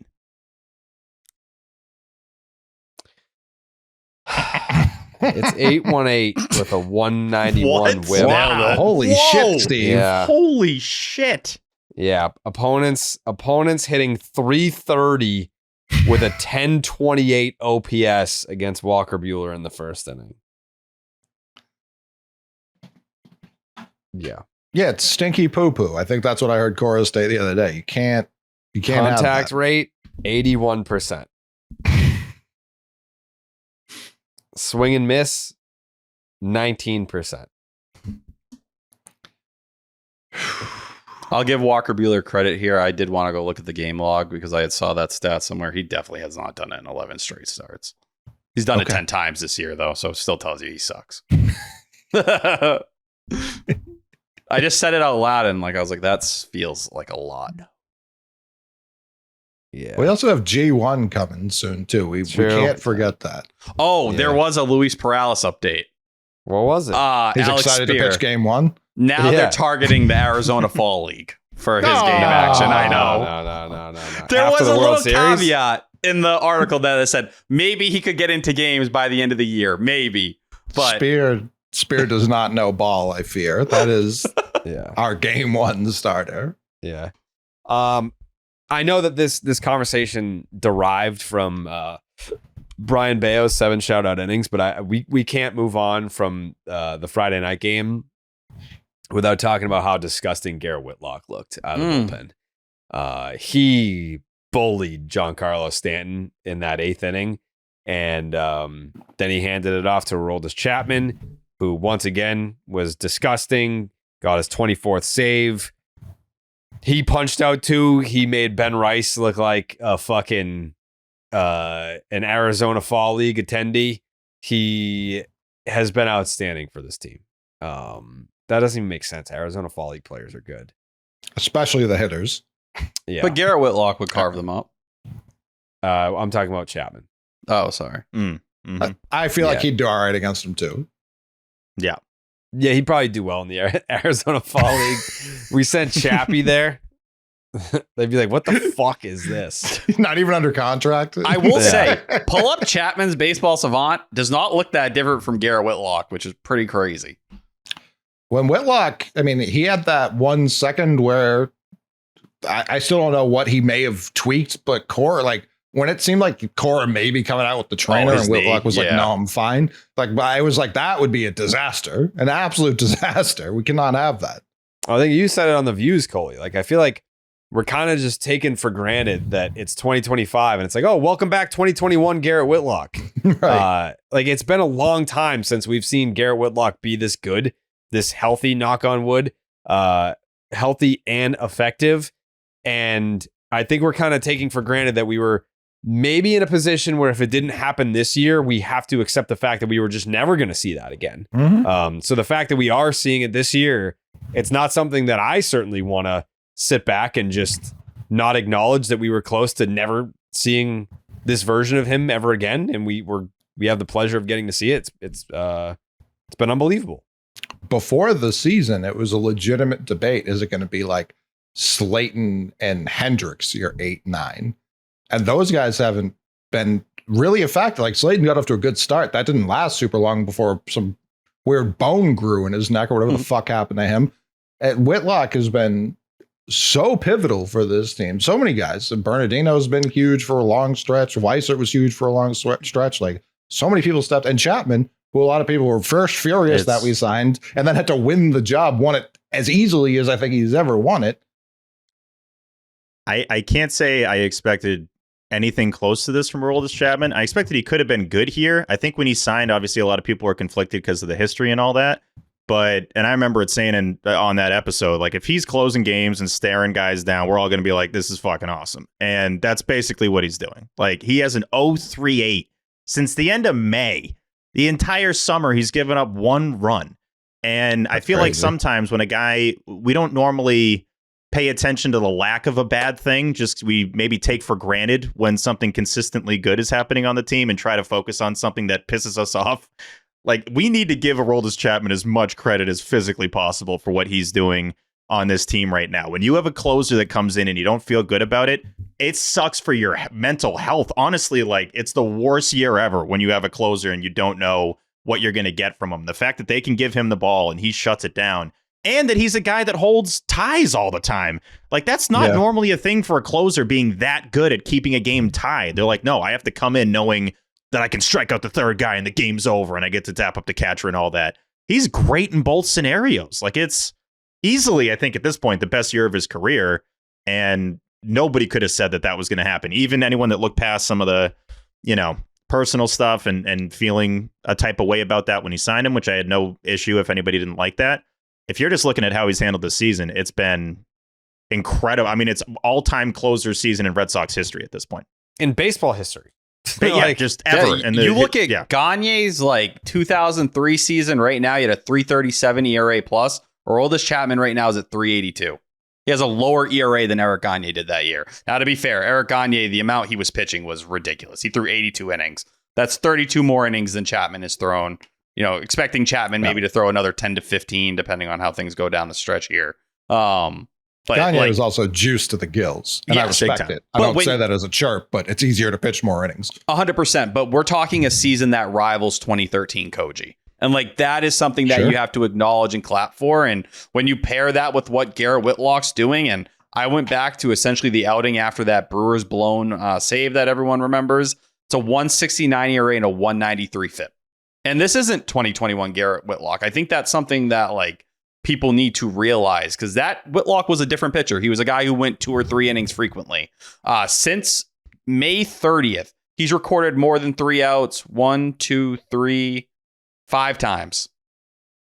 That's it. Every other outing's been 1 inning or less. So he is in a much more conventional setup role. When Justin Slayton comes back, I'm curious if they use Slayton almost in the original role they wanted to use Whitlock in, because I think they noticed he's much more effective in 1 inning of work right now. And that comes when you have a 92nd percentile whiff percentage and people just simply can't touch what he's throwing. He's missing more bats than he did back in 2021. It's an 11 K per 9 right now, 10.7, 3.3 walk per 9. You go back to 21, it was 9.9 and 2.1.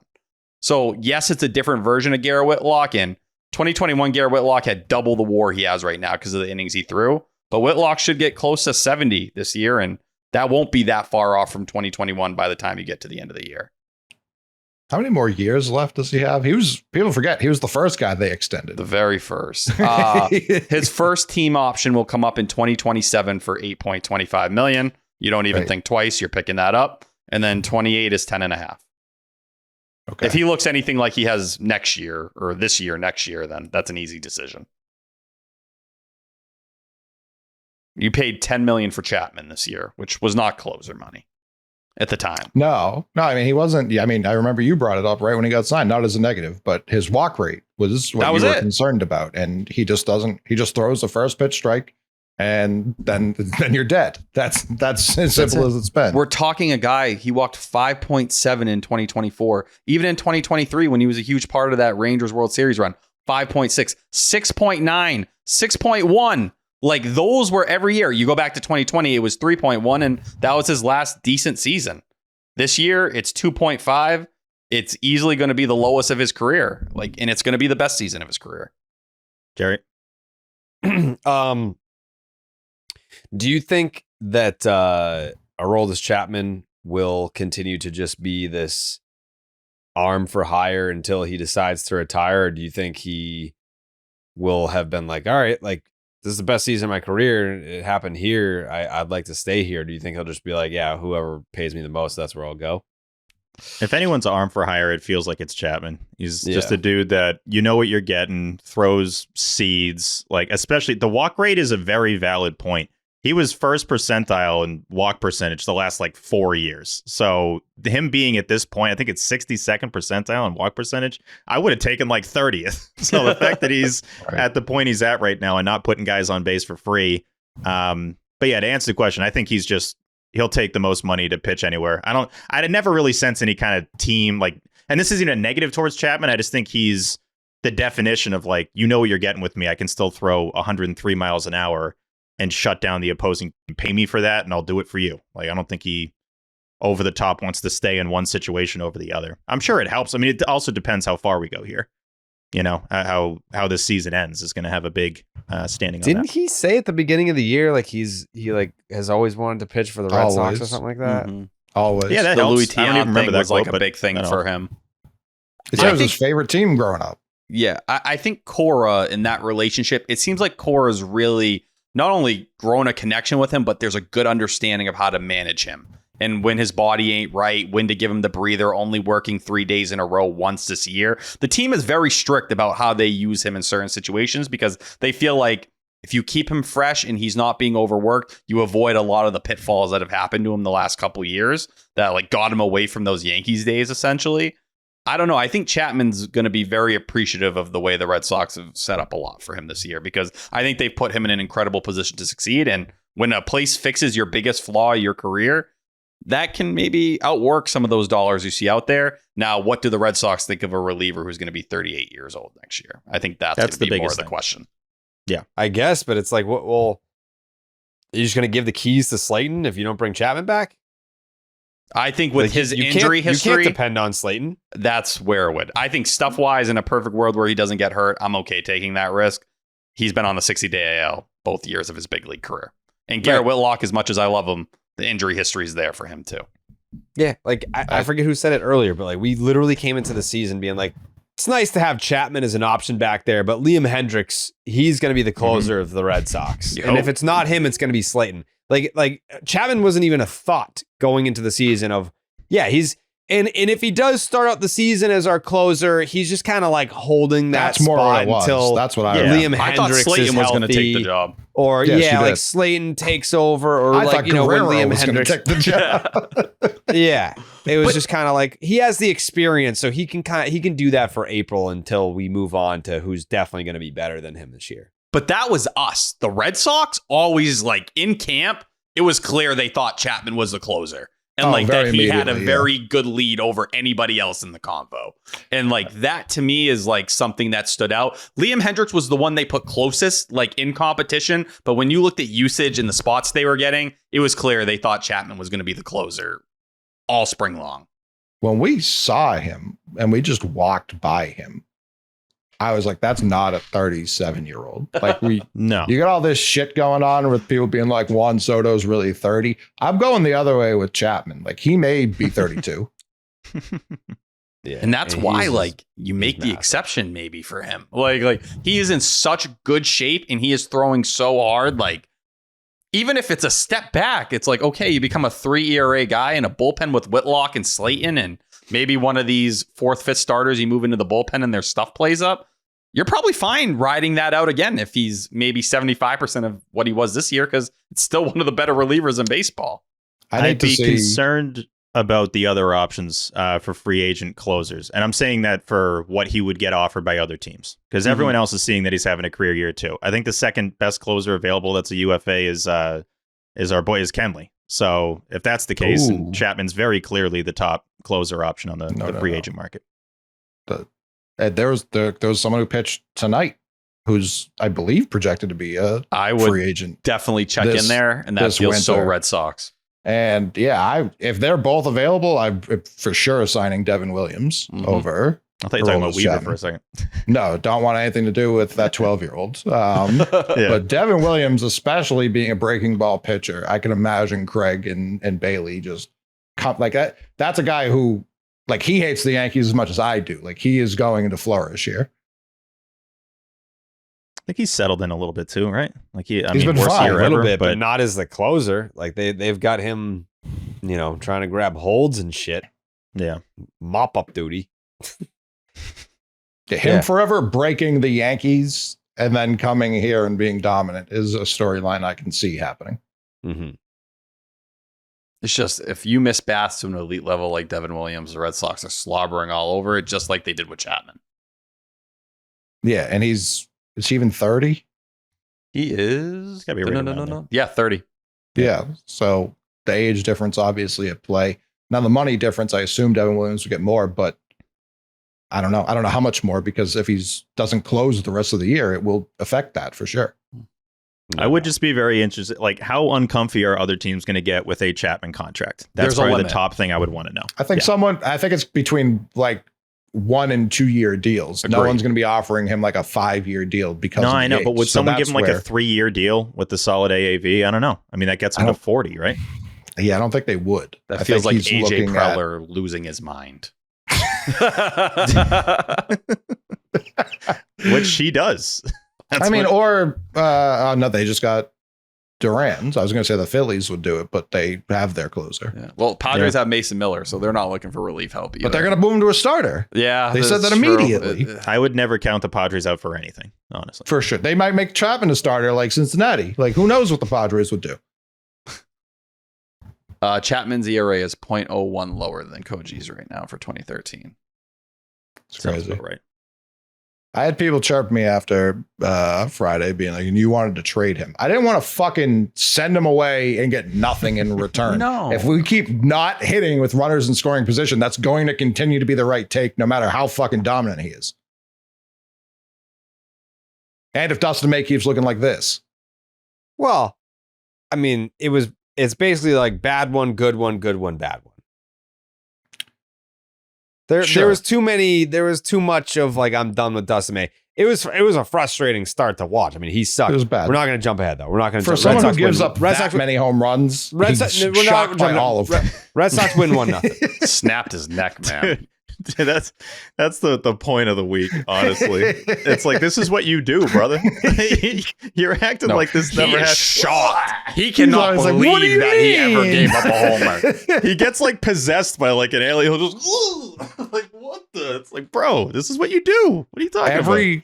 Every pitcher I've ever talked to, it's like, how many home runs did you know right out of the hand were going to be gone? Every pitcher I've ever talked to is like, oh, instantly. Dustin May's shocked. Like, he's like holding out hope. It's 50 rows deep, and he's like, it still might get caught. What do you mean? Oh, come on. The Grisham one, not jumping ahead, but yeah, he was looking at it like, how did that get out? Well, it got out because it was smoked. I mean, that's how it got out. Always a pitch down the dick too. It's like, it'll be middle with nothing on it, and he's like, really? Like, yeah, that's what. The back of his head touching his heels. It's like the extremes of Nick Pivetta. Nick Pivetta used to have some crazy reactions when he knew he gave up a homer. Dustin May just rises it to the next level. The celebrations are crazier. The lows are crazier. It's a weird experience. Everything's out of control. I just don't like him. I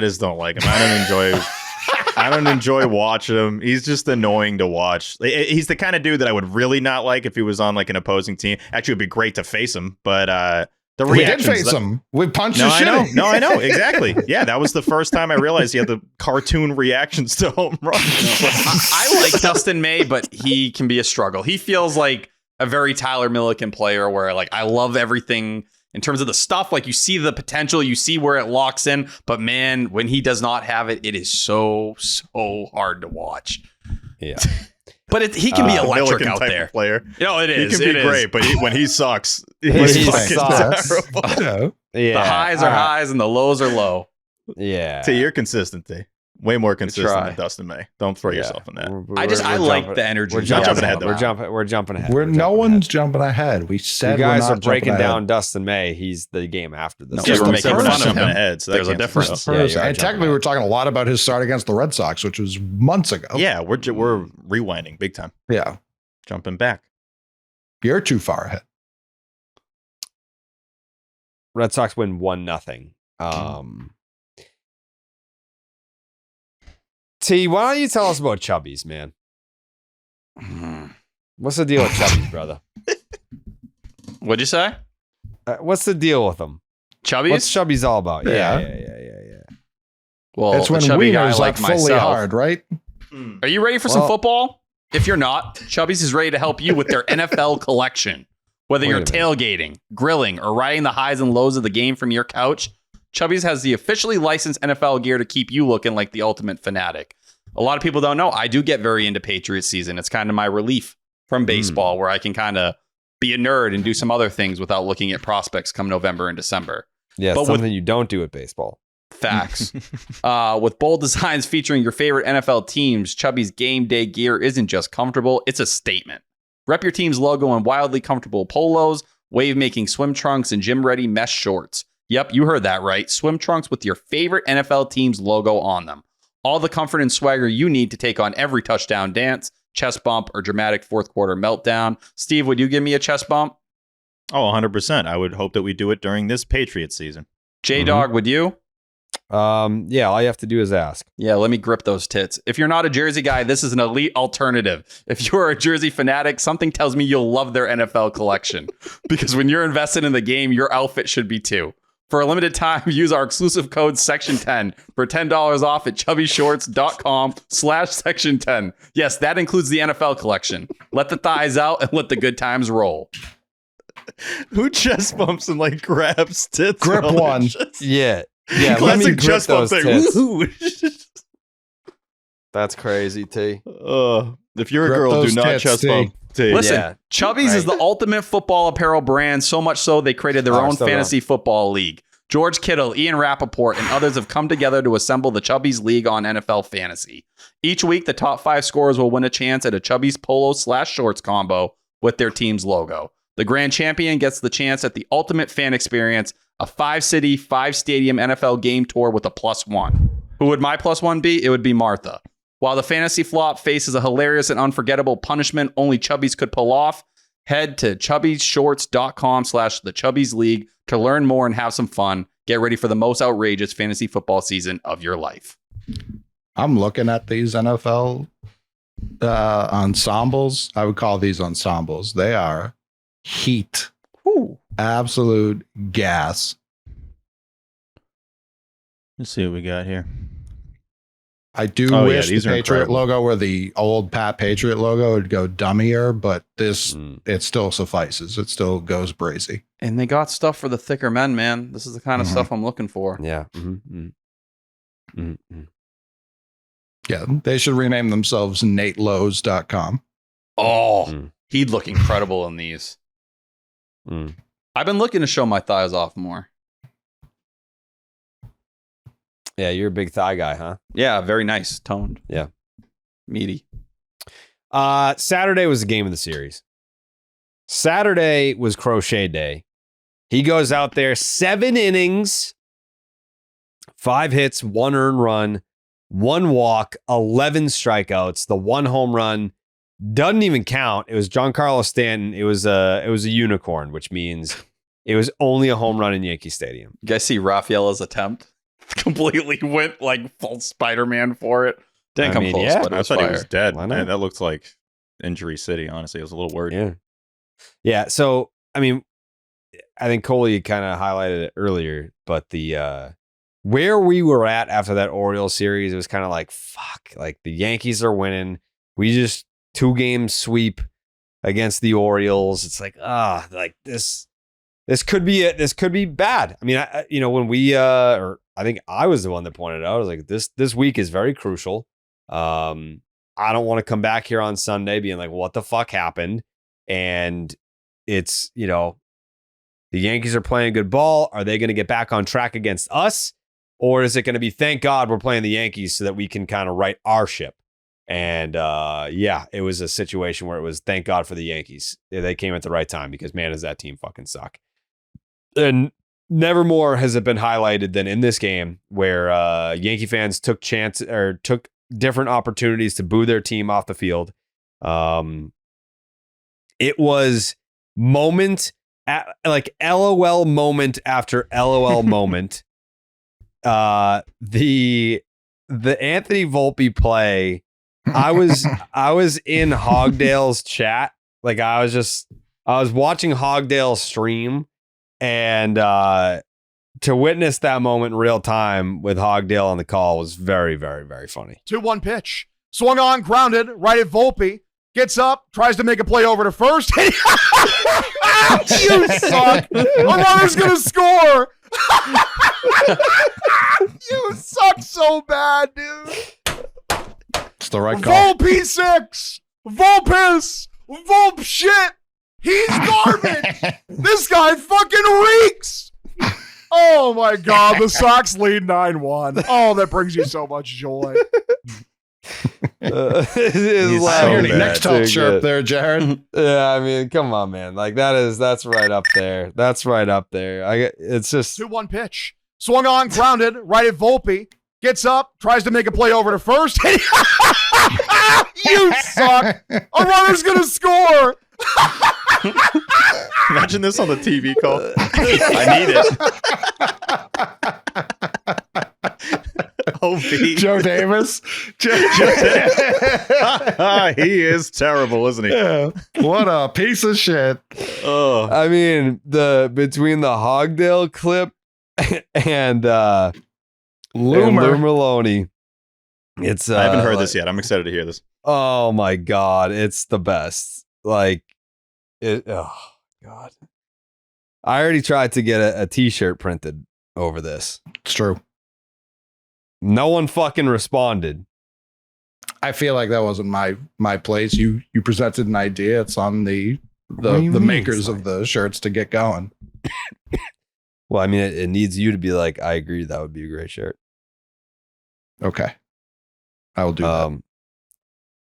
Here's the Volpe play with LouMer. Bring it to tomorrow. Hot shot up the middle. Nope. Throw is going to be, oh my. Here comes another run to home plate. Lowe will score. The Red Sox add another one as the Yankees throw it around. And now they're hearing it from their faithful in the Bronx. I don't know if it would be I put in the group the merch text. I was like, what if we did the Obama Hope t-shirt, but it's Lou's face and it just says nope. Going into tomorrow. Hot shot up the middle. Nope. Throw is going to be, oh my. Here comes another run to home plate. Lowe will score, and the Red Sox add another. Oh, it's so good. Dude, LouMer will hit you with these little sound bites that are hilarious. Like when Abreu hit the homer in San Diego, it's just like, got him. He'll just like try and drop these in there in between OB's calls. They're so impressive. I love them. Oh.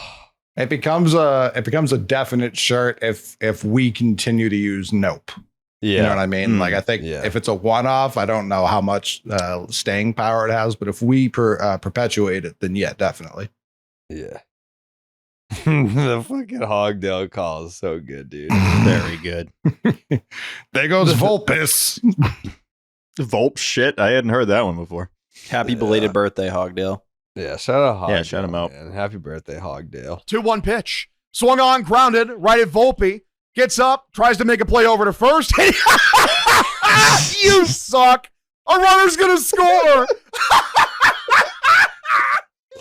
It gets me every time. Oh, man. Like, nope. I think just, nope.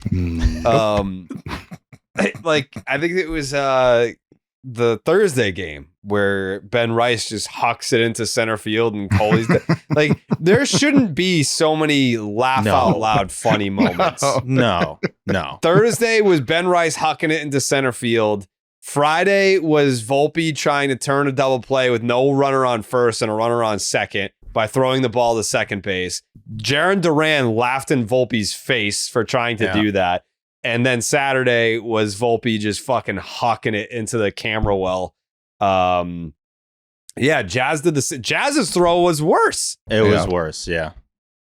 How about the Blackburn pickoff attempt with no one at first for the pickoff? Just that was standing hilarious. Fielding his position. Also, this is like, we're laughing, and we've seen so many stupid plays by the Red Sox. So, like, you're surprising us, and we're used to dum-dums. Like, we're used to this habit. I mean, even in the series, David Hamilton, to the point in game one where we're just like, how is he going to fuck this up? And he almost got picked off like 2 seconds later. But the third base was fucking hilarious. That was so stupid. Him talking to Kyle Hudson and being like, oh, no.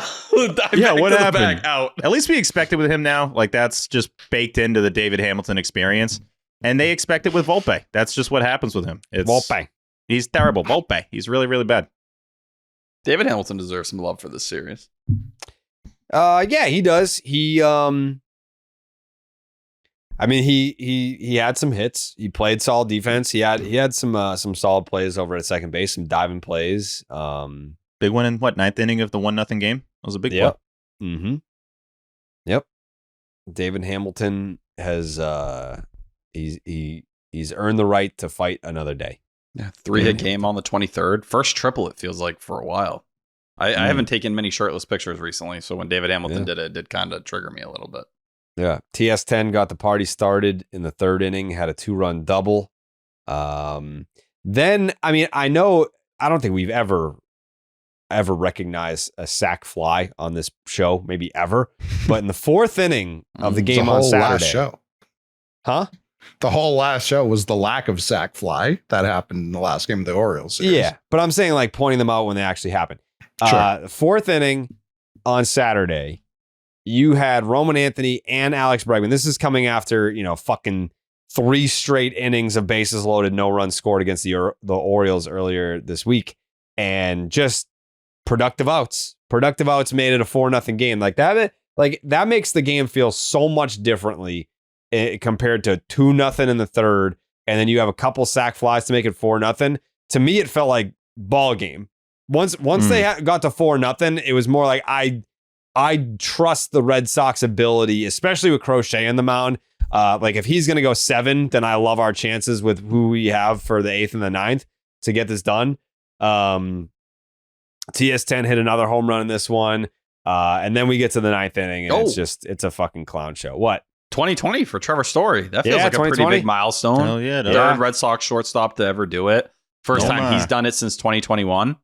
Like that felt like the benchmark Trevor Story and Core and all of them highlighted during spring training. Like Core said it on a couple occasions. Like I think he said he was a 30-30 guy. That might be pushing it this year. But for Trevor Story, you can go back to June 1st. It's a 130 WRC plus. You can go to July 1st. It's a 130 WRC plus. You can go to August 1st. It's a 130 WRC plus. So like, yes, there's been some little ups and downs throughout this period, but we're talking since June 1st. He's been that guy and continued to show up. And I'm happy to see his athleticism doing it. I'm happy to see the power on full display. And even as a league average batter, a little bit better for the season right now, he's on pace to be a 3 or 4 win guy. And I think that's the dream situation for Trevor Story coming into this year. Better WAR than Raffy? Oh, yeah, probably. Has to be. Yeah. It's got to be. He's bringing negative defensive value. Devers was actually holding his own at first base. 2.9. They're going to have to be head and head. I think Story's a little ahead of him. Yeah. Yeah, then we get to the 9th inning. Duran RBI knock. Lowe Vaughn with an RBI knock. I mean, he was all over this fucking series, Lowe Vaughn. Yep. Every game. Even the L on Sunday. Like, he was the only one that was like, I'm showing up. Like, Lowe Vaughn, it's going to be an interesting catch-up vote. I don't know, like, in terms of how the panel voted, and I certainly don't know how the 10 is going to vote. With no Jake, we're down a vote. So I don't know how the catch-up's going to go, but he better fucking get some love. Well, and if not the votes, he better get the packets. I'm telling you real quick with Lowe Vaughn, it's not even just what he's doing on the field. He is a great interview. This guy, like everything becomes this big picture thing of like, we like who we. There's so much we love who we have in this clubhouse. We know it's not just about winning a couple games here. It's about getting into the postseason and winning the whole thing. His whole attitude's incredible. We talked about it, I think, very accurately when they signed Nathaniel Lowe and Jerry found out first. This guy being a clubhouse cancer just makes no sense. That is not how he acts. That's not how he carries himself. He is just this fun-loving guy. I know I had tweeted it. He's like Jason Segel as a baseball player. That's what he looks like. Just kind of a big, goofy guy that's having fun. Fits in perfectly in the uniform. I love the turtleneck. That's a great look for him. It's going to be in the postseason as well. Really funny look because it was a short sleeve with the turtle. I've never really seen that before. But no, he's fitting in perfectly. And, you know, I didn't think he was going to come in and have a 1250 OPS in his first 5-6 games, but he's awesome. Jerry? If you want to talk sooner, you're using the wrong finger, friend. No. I threw up the pinky, but then Steve would hit the point that I want to make. First, it was about like the clubhouse stuff. Then it was about the turtleneck. But then I wanted to circle back and be asking the question, where did the clubhouse cancer thing come from? One of their beat reporters reported that there was a disconnect and some people were frustrated with the way he handled himself in the Super clubhouse. Frustrated. With the Nats or the Rangers? With the Nats.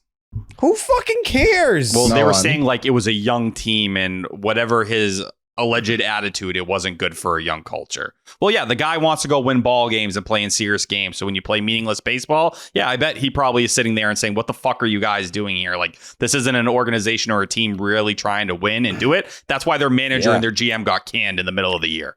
Especially at this stage of his career. It's not like a Justin Turner situation where it's a guy who's just like in his late 30s who's had his whole career unfold. This is a guy who is in his second to last year of arbitration, a year out from free agency, and he sees how the first base market's playing. He doesn't want to teach fucking fucking I can't even think of like who's the CJ Abrams. They don't want to rip him out of the casino at 5 a.m. and teach him how to be a ball player. No, he's at this point, I'm focused on me, and now he's focused on the Sox, which is great because we're focused on the Sox. Made a nice defensive play at first base in this series too. He's at 0.3 FWAR right now. He was negative 0.9 with the Nationals. There you go. He's been awesome. Lowe Vaughn made it 7-1. Ceddanne Rafaela RBI knock makes it 8-1. D-Ham comes up. RBI knock makes it 9-1. The captain, after the balk, made it 10-1. The captain 2-run bomb makes it 12-1. So it was great. It was what a ninth inning. What a treat it was to watch that ninth inning. It was special. It was special. The best part real quick on that inning is like you know, the clown music, like montages that you'll get sometimes of like how bad a team did in a game. They didn't even need to cut it. Like it just kept happening. Like it was this play, then that play, then a home run. Credit to whoever at Nesson decided. I probably thought it should have happened a little earlier, but to start going to the sad Yankee fans in the crowd. That's my favorite. I love when you get that little, like, this person's sad, this person's depressed, this dad is consoling his son. Like, those are the things that really give us extra energy. But yeah, it all just happened consecutively to the point where, like Hogdale did, you're just laughing watching the TV, and it's all of a sudden it's 12-1. And just to see the team capitalize with runners in scoring position, 3 for 19 in the first game, 1 for 11 in the second, to do 7 for 13, and yes, a lot of it was late. We talked about those sack flies and what they meant. To see them start to do that stuff, I wish it carried into today a bit more, but that's been the biggest complaint with the team for the last week or so. And I love the crochet. Nope. Throw is going to be, Nope. Here comes another run to home plate. Lowe will score. The Red Sox add another. It's crazy, man. You got to put it on the soundboard. Just nope.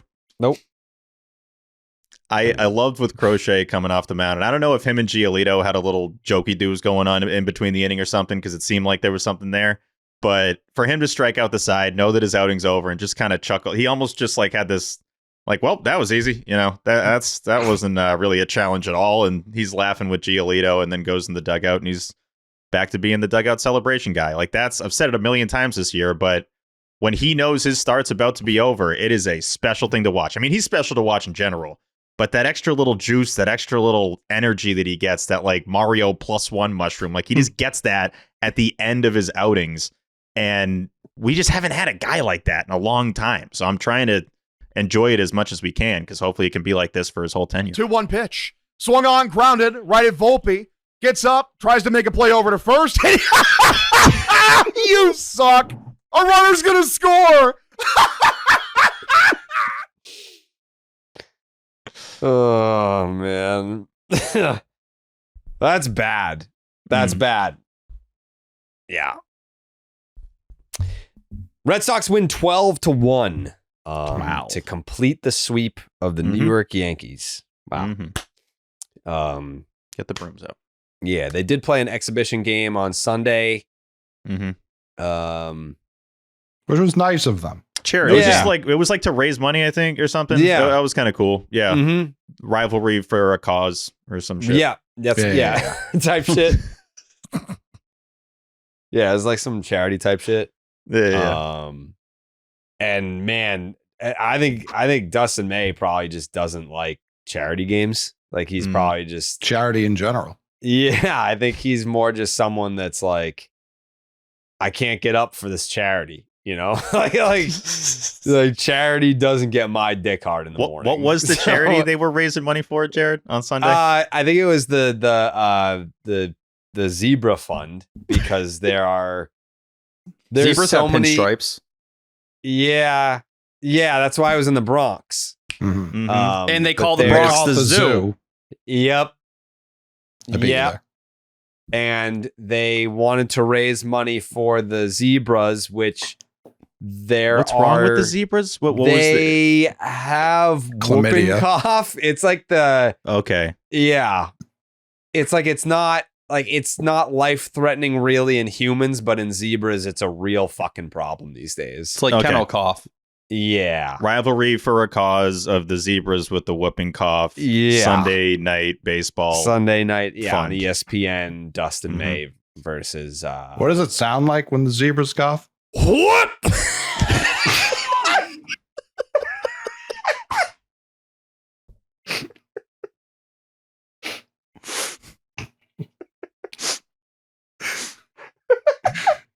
2003 Payton Manning under center.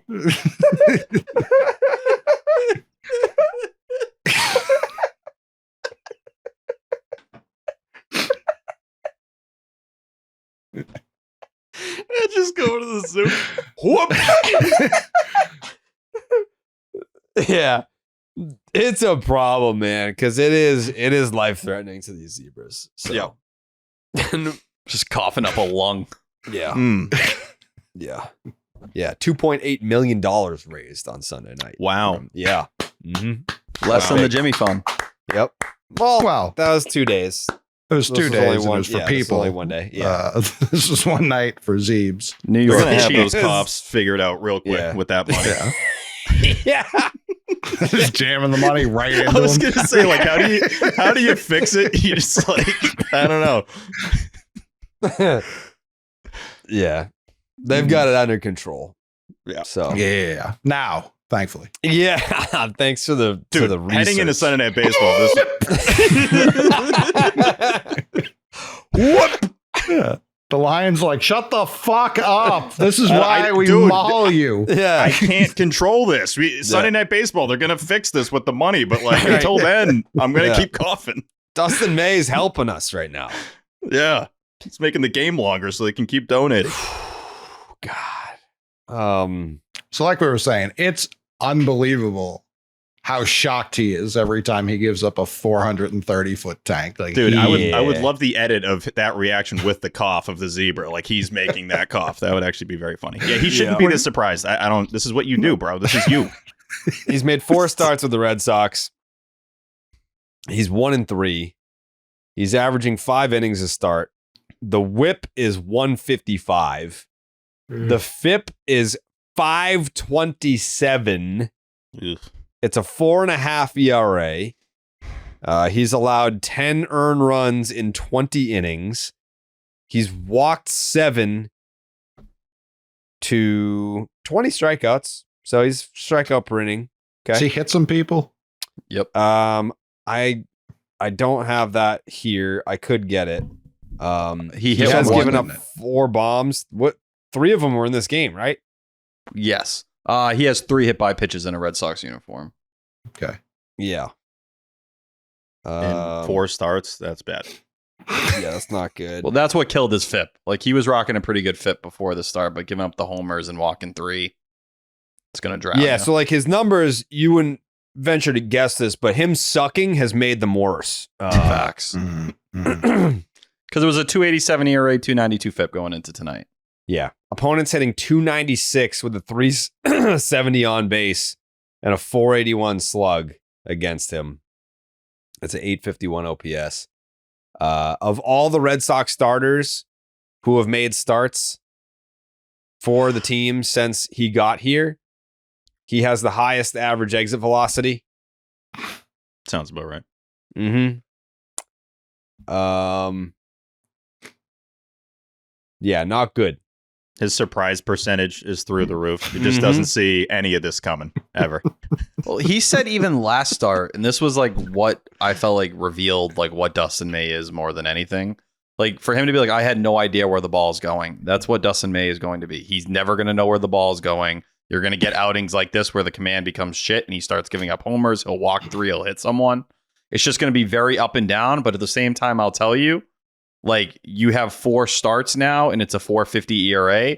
That's what you should expect out of Dustin May. It's a back end starter. That's what you traded for. Maybe there's a little bit more in that ceiling if he can find some consistency, but he's certainly not the number 3 or number 2 starter you were hunting for. And with Lucas Giolito, you do wonder, like, if he starts to take a continued step back, can someone step up and jump into that role? And it doesn't feel like there's someone right now who can do that. Well, Tolle had made the point about Bello following Crochet and how opposing teams are like, shit, this is going to be a tough combo.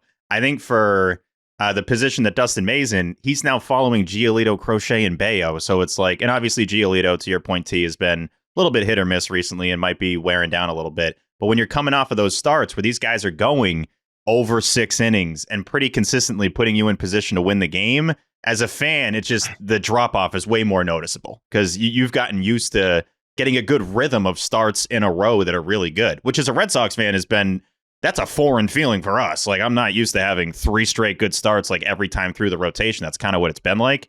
Then having May follow those guys up is like, oh God, here we go. I just feel like in the 4 starts, and I know he was really good in that Houston one. Yeah, he had 2 good starts in the middle. Yeah, 2 good, but like I'm not going to feel good, I don't think, going into any Dustin May start. And that's just kind of how it's going to be.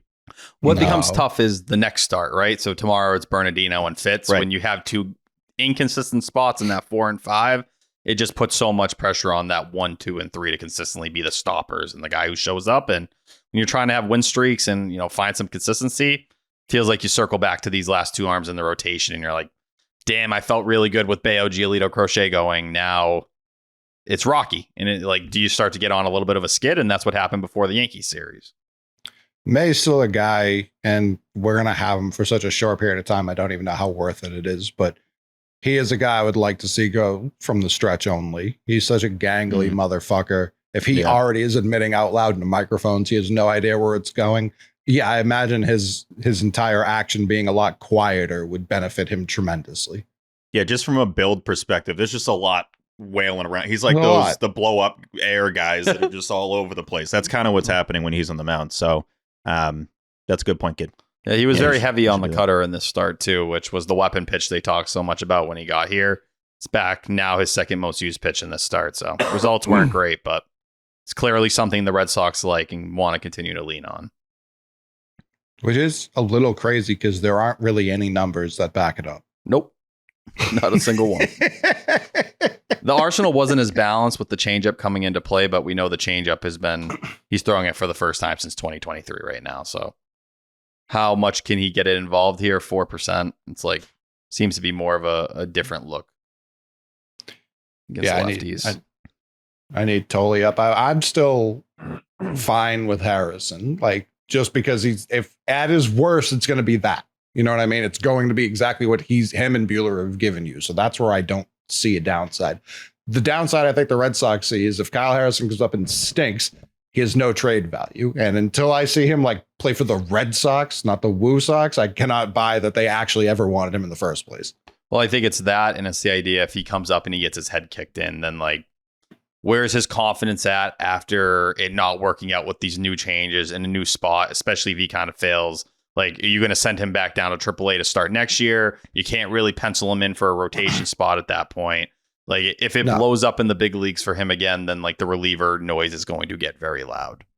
For sure, which maybe isn't the worst. He could potentially be filthy as a reliever because then you don't need 3 pitches. No, and that's probably what, unfortunately, he's best suited for. Because if the ceiling's Andrew Heaney, it's hard to get overly excited. It's tough, too, because I feel like there's been a couple situations now with May where the Jays lose on days that he pitches, and it's we need this. These are the ones, if you're going to factor the division as a real possibility, you have to win. And that's probably just how it's going to go, where realistically, I think your most probable outcome here is the Red Sox host the wildcard series. That's kind of what I'm mentally preparing for. Obviously preferring it's at home versus on the road, but they just, whenever the Red Sox win, the Jays win. When they lose, the Jays lose. That's just kind of how it's gone. It feels like, I know I mentioned before we started recording that Sox have been 5 games behind the Jays the last 3 months. That's just kind of what it feels like. So I don't know if there's going to be much movement there. And in days that you want to make movement, seems like you got guys like May on the mound and then whoever's going to be now filling the Buehler spot. Jerry? I hate to think like this, but I don't give a fuck. Obviously, you want to win the division. Obviously, you want to win. I'm fine if they host the wild card. Obviously, you want to win the division. Yeah, but I think the best case scenario is a wild card matchup against the Yankees at home. I think at this point, I would rather host the Yankees in a wild card playoff series than win the division and have that time off. With the implication of what that would mean for knocking them out and then moving on. Well, for a multitude of reasons. Number one, how many times have we seen division winners be like, fuck, man, we took that time off and we kind of fell flat in the division series because we didn't start when everyone else started and we were kind of just sitting around with our thumbs up our ass, and then we had a team with momentum come in and they kicked our ass. So winning the division's cool and all. It's great. That should always be the goal, to win the division. But if the goal is to win the World Series, obviously we don't have a ton of data with this new playoff format, but I bet you, I don't know, 25 years from now, we're going to have some data on, these teams that win the wild card and their success rate versus teams that win the division and have to sit around and wait. That's number one. Number two, from a content perspective, it's always going to be gold when we get Red Sox Yankees. I think it's also going to be better that we have more Red Sox playoff games, I think it's a better opportunity in terms of the content, the streams, all the stuff that we can do. That's always going to be a better thing. And then, of course, it's just, another chance to be hey, since since Game 4 of the ALCS in 2004. Here's what the Red Sox record is against the Yankees in the playoffs. It's just another time that they fucking bump the Yankees out of the playoffs. I'm here for that. I'm here for it. I almost want that. I prefer that. It would be going up against the Yankees, and then you'd face the Tigers in the next round, at least at the moment. Ooh. No, I'm Totally not saying fine with like that. but that feels Gritty, like not the crazy gritty to kitties. Me. Yeah. Put that on a shirt. Yeah, I honestly, out of all scenarios, I think that's the most enticing. Knocking the Yankees out at Fenway, once again, having that momentum going into a division series, which, regardless of who it is, Tigers, Blue Jays, you're not going to be scared going into that series at all. So that would be preferable. Red Sox sweep. Red Sox sweep the Yankees. Yeah, I don't give a fuck about that game. I do want to point out that Lowe Vaughn was the big knock in the game that they did lose. And then it was kind of just like, all right, a Dustin May, Walker Buehler special. Like, who gives a fuck? The Red Sox swept the series. I will say that Jarren Duran at bat after Nate Lowe was pretty rough. Yeah, punched out looking. Yeah, 3 Never took fastballs the in bat the up zone. his shoulders. Or Wasn't maybe great. he fouled one off. Yeah, I think he saw 5 total, but he's now 1 for 12 with the bases loaded this year in general, which I see a lot of people getting frustrated about. Obviously, the at bat earlier in the series Why do you that say it pissed like everyone that? off. Yeah, I didn't notice until someone tweeted it. Now I'm listening to you say it, and you don't say it right. Oh, You this is sound like a child. It's a bit on Zolak I'm and Bertrand frustrated. too. That I frustrated. I say it without the R, right? Yeah, Jared used to make Frustrated, fun of yeah. me for this all the time too. Well, yeah, because He did it earlier today. Should. Yeah. But I think on Name Redacted, it became like a constant highlight. Frustrated. Yeah, I've just gotten used to it. Yeah, frustrated. I hate that word. Oh, shout out Bernie for what he did today as well. Shut him out. Why Looked not? great. Game 1 starter in this series against Baltimore. Cruel. 18 pitches tonight, though, so I guess they didn't ask the world of him. Yeah. Well. Anyways, I know one thing real quick, Jerry, to close out this game. yeah. The interview was rough with Cedar Rafaela. That was a rough Come watch. up with new fucking questions, dude. I get it's a national audience and all that. We're at the point now where I'm not sick of the It's also password. not. Nick. No, it's not. It's these two teams' fan bases watching this game. It is No, not a I know. national Yeah, audience. for the most part, it's just us. It's people that are around these guys all the time and obviously know them better than the people that are trying to tell us about the players. It's like, no, you're not telling me anything I don't know. But no, it's just tough because it's like even the question of how many gloves? He's got 2 gloves, dude. He's got 2. Like, how many gloves do you think he has? An outfielder's glove and an infielder's glove. What, he's just going to, like, mix in a couple more gloves for the fuck of it? Like, that question makes no sense. By the way, Boog's awesome. So I'm not, like, ripping him. It's more just, like, the whole concept of these interviews. They normally suck. And credit to Cedar. This obviously isn't his first language, and he's going out there and answering the questions and trying to still focus on making a play. Typically, in that scenario, you wouldn't be able to make the play because you're trying to do an interview while the game's going on. We saw that happen. Who was it? Kike, I think, in L.A., botched a play, and then it was just another awkward silence afterwards. So yeah, I don't know if it's super necessary. Then again, it's the kind of thing like when people hate on the umps and then we're going to realize we might miss hating on the umps. I kind of just like hating on these interviews. So maybe I'm going to miss if they ever don't do these again that it's not happening. But credit to Cedar for doing it. Just a boring ass interview. You got to come up with some better stuff. Yeah, I said Didi there. I don't know why I was referring to Jazz Chisholm. I think something's wrong with my brain. That's a very concerning thing. No, it was like they took the script from the Roku game and just asked the same questions. And that's what pissed me off. It's like, we get it. He plays multiple positions. You're going to bring up the Little League World Series. How many times do we all see on Twitter the clip of Cedar Rafaela in the Little League World Series telling us Derek Jeter is his favorite player? We've seen it a million fucking times. Like, genuinely. Like, come up with anything different. Talk about what's going on in the game. And Rafaela is a class act. The fact that the mic fell out and then, or the earpiece, and then he went and put it back in to finish. If I were him, I'm acting like I can't see it. I'm stepping on it. I'm doing whatever I can. But he wanted that check. I don't blame him. There is it's like 10K, right? If Yeah, I'm not go mistaken, get the racks, to do bro. that. That was like So 20, it's like, honestly. It's a lot, whatever it is. I think a lot of people still don't know that, but yeah, credit to Cedar. I mean, I'm not surprised. The highlight of that is him making a great play because that's what Cedar Rafaela does. But yeah, it's as if to come up with the questions, they just searched his name in Twitter and then just went with the most popular stuff and then asked them things that we all know the answers to. Like even just asking about how he thinks the rest of the season is going to go would be way more interesting than, hey, you play a couple positions, huh? That's crazy. What do you have to say about that? Yeah, I do. That's what I do. Like, there's nothing What's to your add to that. favorite position? He's been asked that question a million fucking times. You think he's like, I love second base. He's the greatest center fielder defensively in the sport right now. You think he's like, I love playing second. This is the best. No, he's amazing in center field. He's a fucking alien out there. Like, dumbass questions. Come up with something different.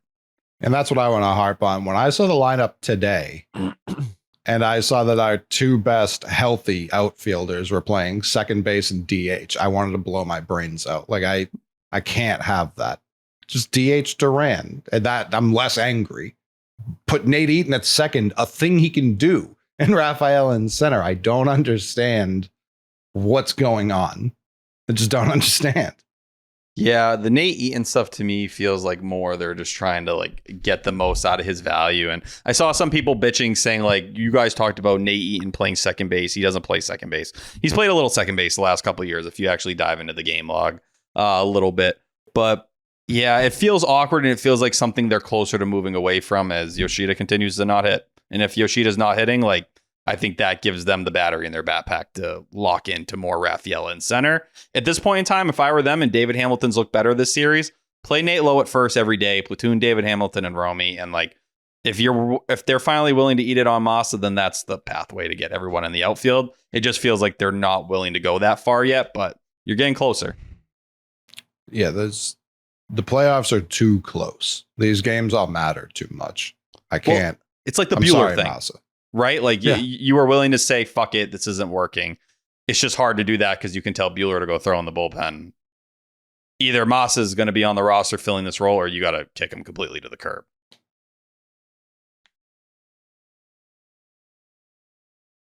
I don't think they're going to do that. I don't either. Yeah. Anyways, Red Sox lose 7-2 in the Zebra Whooping Cough benefit game on Sunday night. T? The squirrel? Yeah, there was a squirrel. They need to, like, that squirrel taking off and doing what he was doing. I was hoping it was going to attack someone. Yeah, I don't really give a fuck about that squirrel. I'm pro squirrel. The squirrel gets brought up if we'd swept. Yeah, true. I didn't think there would be that squirrel, many like memes. you're pro that squirrel or just pro the idea of squirrels? No, eating them, hunting them, keeping them as pets, whatever. Have you eaten a squirrel before? No, but I'd consider it. Okay. I've heard it tastes good. From who? There's some countries actually in Southern America that eat a lot of rodents. That's not what I asked. Yeah. What'd you say? From squirrels who? eaten in like the deep south of this country. You didn't have From to go. who? There's a couple countries that eat them. I was watching a YouTuber recently. It wasn't the Outdoor Boys, but a recommended video. And he said he had to eat some squirrels when he realized he forgot his food bag at home. And he said it's like chicken. It's a tough beat for the squirrels. Yeah. Yeah, come on. Dude, Yeah, Alvin you and the forgot your lunch, Chipmunks. so I'm your lunch. What the fuck? If I saw just eating Theodore, nuts I'm over cooking 'em. here. Yeah. I don't know why they're Italian squirrels, but No, they are. hey, Yeah, no, everyone knows that. They have Italian accents. Yeah. yeah. That was the stat I enjoyed. We talk about Romy and Roman, not Romy. Both Roman. Oh yeah, when it just said third youngest player to homer against the Yankees, and the other two are Devers and Xander, and it warms my heart because I know I can trust those people. Like it was nice to see first game not wasting any fucking time. Just like, yep, I'm here now. And by the way, this is a fly out in my park, you fucking idiots. Yeah, that is true. Mm. It was what, like a home run in like 13 out of 30 or some shit like that? 13, yeah. Yeah. Yeah. Second deck at Yankee Stadium, fly ball out at Fenway Park. And Yankee fans want to be like, yeah, well, Pesky's pole is 302 feet away. It's like, yeah, no shit. And then it jets out to 380. Yeah, immediately goes to 380 and then 420 beyond that. Yeah, like the short porch is an entire section of your ballpark that is short, whereas Pesky's pole is one singular coordinate, and then it jets out to an entire area that is 79 feet deeper. 40% of their like outfield wall dimensions are a joke. Nearly half, basically. Yeah. Even his fly out to center field today, I think, was a home run. That was $4, smoked. including Fenway. When he Yeah, hit it it, was. Carlos Rodon thought it was gone too. Rodon was flinching is like such my a whole loser, start. by the way. Oh. Like the amount of gift strikes that he was getting, crazy. God. That ball's way outside, and he's like, "That was there. That was there." No, it fucking wasn't. Good dude. framing by Austin Wells, but please. Yeah, it's like more he than brought an it inch back off in the plate. zone, but it was a foot outside, Ugh. and like your outing is over, and you're leaving with the So lead. stupid. And he's bringing the fucking umpire out to be like, you missed that one. Like, do you apologize? Like, do you go into like the clubhouse, see how much of a fucking idiot you are, and apologize after that, or do you just be like, whatever? You probably move on with do your day? next time you see him. I'm sure next time you see him, you go like, I think most pitchers, at least. I'm not going to speak for him, but I'm sure that is part of it. Not And both everyone's of them, gotta be I don't doing think that. he would, but yeah, I do think other guys would. Austin Wells got rung up on a pitch that was clearly below the zone, but the last 3 days, those pitches have been called. And for Wells, he was going back and forth. I'm like, that's the ultimate no-no. As a catcher, you are never supposed to say something to the ump. And he was letting him hear it too. I'm like, he's going to fucking hate Wells or Rodon by the end of this game. Well, especially with Wells, it's like, dude, you've caught some of these pitches earlier in the game that you know Yes! were balls. Seriously. Like, come on. You should know that these are balancing out. That was crazy. Yeah. I mean, Roman's getting called on a low strike a lot. I threw that in the fucking group text in the first inning. I was like, Roman keeps getting fucked on these low strikes. The next pitch, 2-3 inches below the zone, strike 3, see you later. I'm like, what the fuck? It wasn't just tonight. Like, it was just... It happens. It's Tristan happening. Casas effect. That's what that is. You know the zone better than the ump. Yeah, I guess so. Well, at least Casas Roman doesn't did it act like forever. Tristan at the beginning. My goodness. Yeah, Casas would sit there and spit on those same pitches, and then what did the narrative become? He needs to swing at them. Then he started swinging at him, and it broke. Oh, he was at the fucking Morgan Wallen concert. Tristan? Grabbing honks. If I was Morgan Wallen, I would have brought Tristan Casas out. People would have been like, who is that? No, That's no, exactly- no. yeah, that I would have would've- taken my fucking shirt off, my pants off. Of all the people you could bring out to that Immediately concert, removed from the premises. if he walked out with Tristan Casas, it'd be like, bro, what are you doing? Who did he walk out with? It was Vrabel the and first night Gronk. and then Gronk the second one. I did see that one. Yeah. I don't know if Morgan Wallen and Tristan Casas would get along. No, I don't know. Tristan and a lot of people. would get Morgan along. Wallen kind of known as like a more bigot might be a strong word, but isn't that more? No, I his, think it's the right word. yeah. Considering Is his he? history, well, Yeah, he said, sucks. He said the N word. Oh. He's And his definitely had some neighbors. tough moments. That's for Yeah. sure. Yeah. I thought No, that he- people just hated him because he threw the chair off the roof of that bar. No, that That's was like another his thing he did, ninth yeah. incident. Yeah. He kind of he definitely stinks as a person. Yeah, he doesn't really go like 3 Got or 4 months without like, you did what? That's Morgan Wallen. Good Okay. music though. So Good to know. Good to know. I thought people would just question his character because he got drunk and threw a chair off the top of a hotel. No, that was like strike that's 12. just part of it. Strike 12. Got it. He's a platinum sombrero owner. Got it. Yeah. I don't need any more questioning whether or not I'm fit to raise 2 girls in my house. Because of my music choices or anything like that. So Yeah. That was a fun off day. I mean, I'm just trying to mind my own business. I'm just trying to sit over here and watch baseball and Shut the fuck up, pussy. I did like the video, the ticket video. I thought that was very sweet. What ticket video? Oh, that was a great Was video. it Zach I love that. Bryan? Is that the Yeah. dude? With the girls, that was great. I forgot I even did that. Yeah, so we were there was basically we told them that we had like 10 agreed upon vacation locations and they would pick out of the hat and it'd be like, oh, like we're going to Lake Winnipesaukee or we're going to like York Beach. Like kind of like weekend getaway vacation ideas. And I was like, Train approved all 10 of these. You guys are going to each pick out of the hat. And that's Like, going to please be like stop calling our mom that. and they just all said like Zach Bryan in New Jersey. So yeah, that was like how I told them that I was taking them to Zach Bryan in New Would be Jersey. funny if just one of them was like Burger King and it's like, Yeah. $5 limit in parentheses. Like, value meal. you can't even get anything with that anymore. Yeah, that really pissed me off. Train had posted an IG, and there was like the girls took a photo with Jaren, and I was like, "Oh, that's cool." When was Jaren at the house? I'm like, "Fucking idiot!" Like, yeah. I had such a dumb moment. I'm like, "Oh, I didn't know." Oh, he came over for supper. That's awesome. That's cool, man.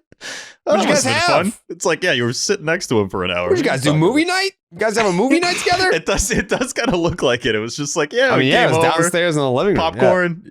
That's why it was funny to me. Something about the living room photo with Jaren Duran's very funny. Like people like ask like how much she cares about the Red Sox or baseball. She posted, this is a 19 photo slide, and Jaren Duran posing with her daughters. It's like 14, right? It's in the living room of our house. Is it was like almost a jump scare. I was like, it caught me by surprise. I was like, what the fuck? What's he doing there? Can I see this? It's slide 15 out of 19. It's placed in a very funny spot for being. She's like, oh yeah, no, that's Jared's friend. I think his name's Jared too. Yeah, also Jared. Yeah, I think they went to Endicott together or something. I don't know. Jared from EC. Yeah, LA Fitness. Yeah, lifting buddy. Yeah, it's slide 15 or 15 out of 19. Just Jaren Duran in the living room with her daughters. Oh, this picture of Ace is incredible.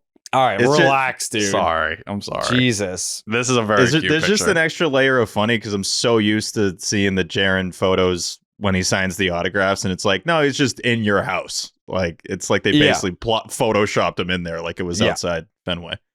Yeah.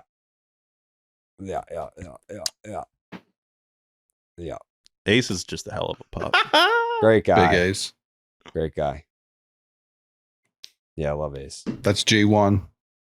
Yeah, Ace is G1. Can we have like a name? Is like Ace Fan Club just like a name for Ace Fan Club? The Ace Holes. T. I'm buying into Ace here. What does that mean? What is I'd that? like some Ace stock. As far as what? I want 10% of his life. What? What do you mean, T?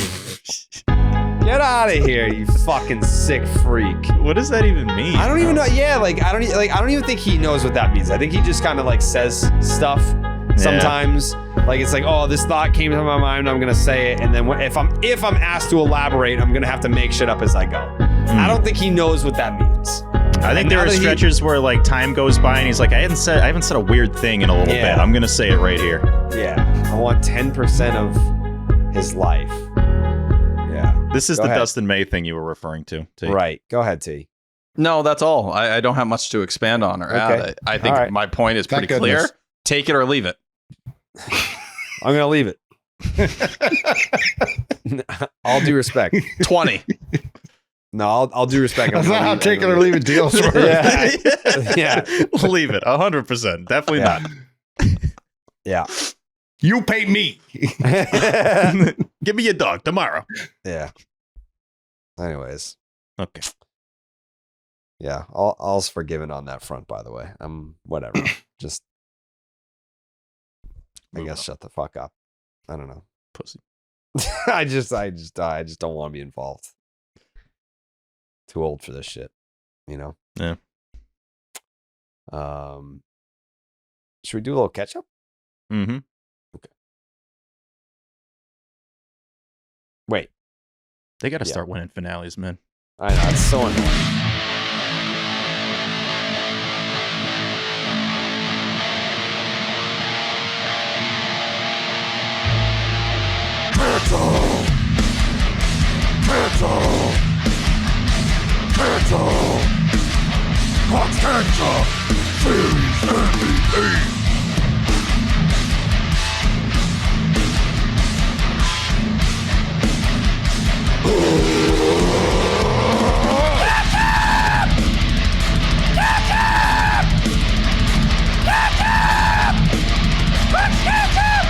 Ketchup Series MVP.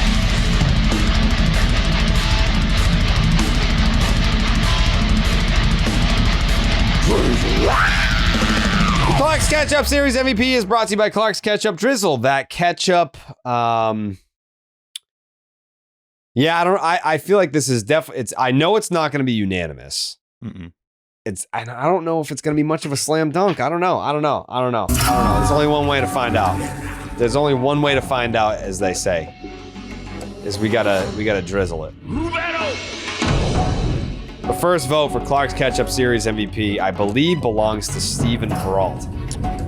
Yeah, Packets. I really wanted to make this guy my MVP. I'm sure he's going to get some, but Nathaniel Lowe is just awesome. I love everything he's been bringing to this club. We've already talked about him, obviously, but he's the exact kind of piece you need to go towards the playoffs and someone you can expect is going to have some big postseason swings. I can already see his big goofy smile on first base after driving in a couple. Can't wait for that to happen. Packet to the Nesson camera person, like I mentioned earlier, for getting those great shots of the sad Yankee fans. I always love that. Packet to Cap, by the way. I know T had alluded to it earlier, but he's been getting going a little bit here with some more breathing room now that Connor Wong is a little bit more reliable than completely unreliable like he was the vast majority of the season.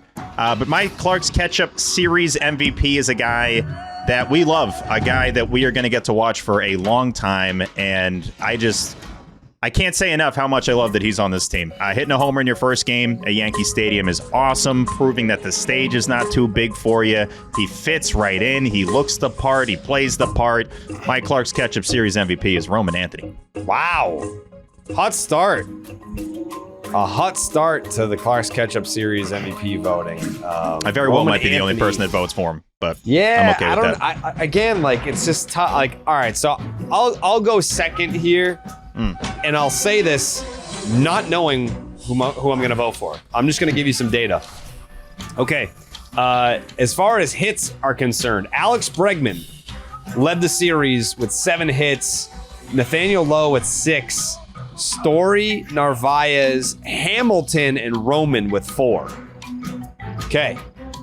Of those 7 hits, 6 of them were singles for Alex Bregman. Doubles, Nathaniel Lowe had 2. Ceddanne Rafaela had 2. He had that garbage time double in the 9th inning in the Zebra game. Bregman had 1, Story had 1, Wong had that game-winning RBI double on Friday. Roman Anthony had a double. Masataka Yoshida had a double. Home runs in this series. TS10 with 1, Narvaez with the fuck you 2-run bomb to make it 12. Sexy fucking homer. And then Roman's homer. Yeah, on Thursday. Puts it out of reach. Yeah. Extra base hits. I mean, not a big extra base hit series. It was just 2 for TS10, 2 for Lowe, 2 for Rafaela, 2 for Roman. Total bases, 8 for Bregman, 8 for Story, 8 for Lowe, 8 for Anthony. Like, there was no standout guy. What the fuck else are we looking at? OPS? David Hamilton, 1350. Connor Wong, 1250. He played in 1 game. It comes down to moments. It does. Hey, starters are in play here. Nathaniel Lowe, 1167. Carlos Narvaez, 1136. Man, this is hard. Because, like, Bregman had, 2 3-hit games? First 2 of the series. Roman Anthony went 0 for 4 in 2 different games in this series. Fuck, dude. Like, you can do it with anybody. Yeah. Like, I love Nathaniel Lowe, and I'm not going to spoil my vote, but he didn't start 2 games in this series. Like, how does that factor in? Might give him more credit. Right, because, I mean, if you look at it this way, I mean, it's like, yeah, he didn't start in 2 of the games, but he appeared in all 4. And made an impact in both of them. I kind of, like, I think for me, Nathaniel Lowe hit 500 in this series. He had 14 plate appearances. Bregman had 20. Like, it's not like an egregiously... Just because he didn't start 2, he still played in all 4. And the guys that had the most plate appearances, Roman and Bregman both had 20. Lowe had 14. Narvaez had 14. If Narvaez is eligible, why isn't Lowe? Do you know who you're picking? Yes, I do, because I think I'm gonna have to vote for Nathaniel Lowe here. Nice. I hope he wins. I mean, the dude hit 500. He played in all 4. It's an 1167 OPS. The most hits in the series was 7 with Bregman. He had 6. Game 1, 6 hits. Game 1, he had the sac fly to make it 2-2. He put you up 4-3, which was the game-winning hit. I know Roman's homer was electric. Second game, he set up the double that Connor Wong knocked him in, right? Yeah, he's the only run of the game. Yes. Like he drove in more runs than anybody in this series. He drove in 5. Roman drove in 4. Yeah, led the team in RBI, tied for the most total bases, one off of having the most hits. And he had 2 doubles. And like, I think the biggest thing that I take out of this series for Nathaniel Lowe is he made me a believer. Like, I mean, the dude just fucking got here, but when he got to the plate and I knew that it was a big spot, I probably had as much, if not more confidence in him than maybe anyone else in the lineup to come through. It was like, oh, this is, here comes Lowe Vaughn. Like, check it off. Sure. I'm voting for Nathaniel Lowe. That's what I'm voting for. Yeah. Tolle? Nathaniel Lowe, Roman Anthony get well-deserved catch-up from where I'm sitting because Game 1, Game 3, those 2 wins weren't super in question by the time they were done. When Roman hit his home run, it was to put it out of reach. It wasn't to win the game, wasn't to do anything like that. Even TS10, someone who deserves a lot of catch-up here as well, especially defensively, turned a couple of key double plays by himself in this series when the few times the Yankees did mean to threaten. A huge packet, maybe the largest packet. One of those ones where it looks like a ketchup bottle. You can squeeze it or peel it back to Anthony Volpe. He was huge for the Red Sox this series. I almost considered him for my vote. But for me, you talk about Lowe scoring the run in Game 2. You talk about Wong driving in the run. I look at Brayan Bello as a guy who pitched the closest game of the 4, because even today was a blowout because of Dustin May. 3 games were a blowout. 1 game was as close, up against a guy who was in the Cy Young conversation for about half the season at this point. He's out-dueled him twice. When Brayan Bello sees pinstripes, he becomes 99 Pedro. For me, even though it's a 4-game set and you won 3 of these games, the game that is the reason we're not doing banana splits today was on Views Day. It was Bello Day, and I'm going with Brayan Bello. Wow. It's a good pick. That is 1 vote Roman Anthony, 1 vote Nathaniel Lowe, and 1 vote Brayan Bello. T. Yeah, I think I spoiled it by how much I was backing it when you were talking about Nathaniel Lowe, but I'm in the same camp as you. I think he's my pick for this one. Even Game 3 and Game 4, obviously tonight he had the 2-run single. You ended up losing that game, but when we're talking guys who showed up for 2 games and 2 games there, Nathaniel Lowe made an impact in every game, even in Game 3 with the RBI single late. Had a nice defensive play at first base as well. To me, it looks like he's already in better shape than when he initially got here. I think we're seeing him kind of round into form. And a lot of people were complaining about the body in Washington and that he wasn't in the shape he was in before. I just believe at 30 years old, yeah, Coley's a big fan. I believe at 30 years old, for him not to be a top 10 guy in terms of WAR at first base the last 3 years, that doesn't just disappear or fall apart in, 6 months time or whatever it may be. Packets wise, obviously 1 to Crochet, 1 to Bello. Connor Wong deserving some love for stepping up with a big hit on Friday, excuse me. The bullpen, Garrett Whitlock and Aroldis Chapman continuing to be absolutely nails back there. I think they deserve some love too. So yeah, I'm going with Nathaniel Lowe. Okay. We don't have Jake. Oh. See? I also want to give a packet of ketchup up to Brian Abraham for getting the whole Johan, the Garcia, the password and the username, but Johan Fran Garcia up to see his brother debut. That's a very sick moment. And the fact that the Red Sox were willing to adjust for that makes me happy. Maybe next time you give, Justin Garcia a little bit more time to get to the big leagues, like Coley had mentioned on Twitter, but I was happy for that family moment. My biggest takeaway from the family seats is that they shouldn't have them on the end of the aisle, because every time they showed them, people are walking past them. I'm like, they're going to miss their brother's first, career hit. Put him in the middle or something, or maybe even closer. They looked like they were up in the upper deck. Anyway, that was cool. Should we give 2K a vote because Jake's not here? Yes. Yeah, of course. Yeah, why not? Bags 2K. Who do we have for Klark's Ketchup Series MVP? Okay. There we go. Lowe Vaughn. I think he's getting it. Lowe Vaughn. Okay. Now, to the panel. Hogdale. Oh, well, fuck, you can't win them all. What's up, fellas? Good to see you. We're drizzling Ketchup. 3 of 4 against the New York Yankees in a series that really brought me tremendous joy, man. This is a fun series. Really reminded me of why I love baseball so much at various points. But, man, I mean, in terms of ketchup packets, I do want to give credit first and foremost to Nate Lowe. He absolutely deserves packets. We picked this guy up off of the fucking scrap heap, rescued him from the Nationals, and he probably is doing his absolute best at every moment to help put the Sox on his back. So, you know what? Hey, man, he keeps coming up. He has clutch moments. I'm loving the Nate Lowe experience so far. Brother, keep it up.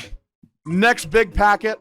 Honestly, multiple guys that this could go to, but I'm gonna have one guy be the face of this. It's Anthony Volpe. Anthony Volpe is getting a big packet from me, and he really is the encompassment of everything that is hilarious about the New York Yankees and watching them fail hysterically at baseball. That phantom double play was so good. That ball that he just fucking sailed 80 feet above the first baseman's head. Like, dude, it's just wonderful. They can't play defense. It reminded me of us earlier this year, of like just a hopeless group of fucking jokers out there who have no idea what they're doing. So for them bringing me joy, gonna give a packet to Anthony Volpe. In terms of my Klark's Ketchup Series MVP vote, maybe I'm getting enamored by the aura farming. I don't give a fuck. Roman Anthony is getting my Klark's Ketchup Series MVP vote because, man, that home run in Game 1 moved me tremendously. It made me feel really, really special things. He's an unbelievable baseball player. They tasked this young man with saving the season, and he has done it, basically. The Red Sox are where they are for the most part because of his contributions. Like Klark's Ketchup Series MVP, it has to go to Roman Anthony. Y'all have a good one. Honestly, that's kind of a great point by Hogdale. Like, I think how quickly we forget that Roman Anthony had to be the savior of the season, and then he just was. Like, you can't put that expectation on him. It's his big league debut, and he's only 21. He's never played in the big leagues before. And Roman Anthony's like, yeah, I don't care, dude. Like, I'm just gonna come up and be like the best player on the team. Like, if you don't mind, I'm gonna do that. He's incredible.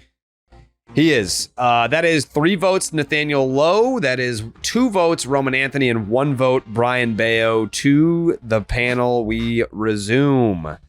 Dave O'Brien. I think I'm going T-Story again. Ooh. So that is 3 for Lowe, 2 for Roman, 1 for Bayo, 1 for TS10. TC. Nathaniel Lowe, welcome to the damn party. TC says. Of 3:10 to left. Shot him out. Jemai Webster. I said, who do we got? Jemai says, Alex Bregman, I do believe. Wide net here. Lowe for 4, Anthony for 2, Bale 1, TS10 1, Breggy 1. Do you guys see the Roman Anthony story with Bregman before the Yankees? No, of but him we're being doing voting. Sorry. Yeah, we're doing the votes. Will Middlebrooks. He said, I'm joining Coley. Gimme Bale. That's 4 He knew votes. I was voting Bayo. He knew it. 4 votes for Lowe, 2 votes for Roman, 2 votes for Bayo, 1 vote for TS10, 1 vote for Breggy. And I believe that takes us to our audio submission that would have Will Fleming and Lou Merlone. The only way that this could go crazy right now is if they both vote for Roman or they both vote for Bello. Then we would have a tie. So let's find out.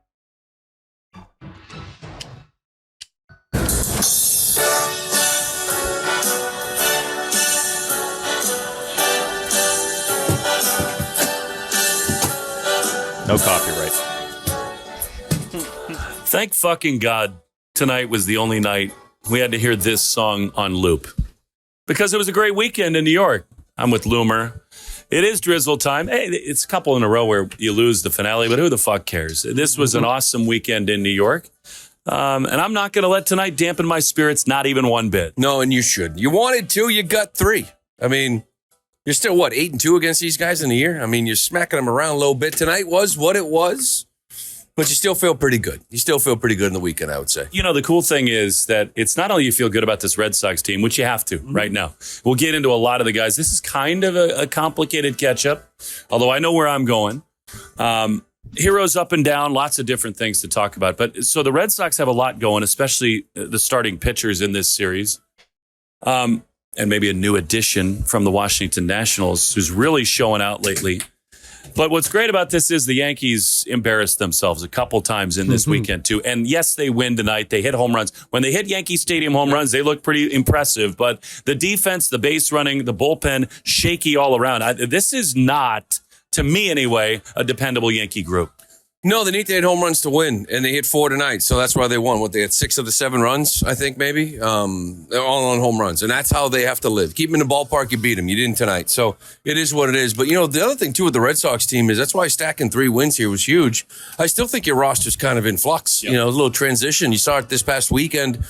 But you are days away from getting Refsnyder, getting Abreu, getting Slayton back, take 3 bodies off this roster. And then you start looking at your 26 man saying, okay, this is what we're talking about. And while waiting for them, you took 3 out of 4 from the Yankees. Lots of different picks as it is beautiful. A lot of picks for Ketchup here. I'm going to start with my biggest packet of all. The Red Sox lose a couple games to the O's. And we didn't have a chance to talk about Nathaniel Lowe, who hits that home run to tie the game. Then things get really weird late, and it falls apart. But, I mean, awesome here again at Yankee Stadium. This guy could be a real gem. Yeah, Lowe Vaughn starting to settle in a little bit. That's for you, Stevie. Love the nickname.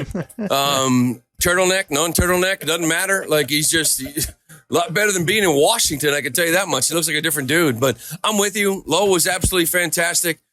Trevor Story, again, with a huge game. I mean, a lot of guys stepping up. I liked what I saw from Cedon here in the back end of this series. I like what I saw from Narvaez in the back end as far as swinging the bat, staying up the middle, hitting the ball the other way. So a lot of good things. Even David Hamilton, last night, a good sign. Because if he can solidify, do something offensively with the defense, and you can keep Cedon in center, you're a better team.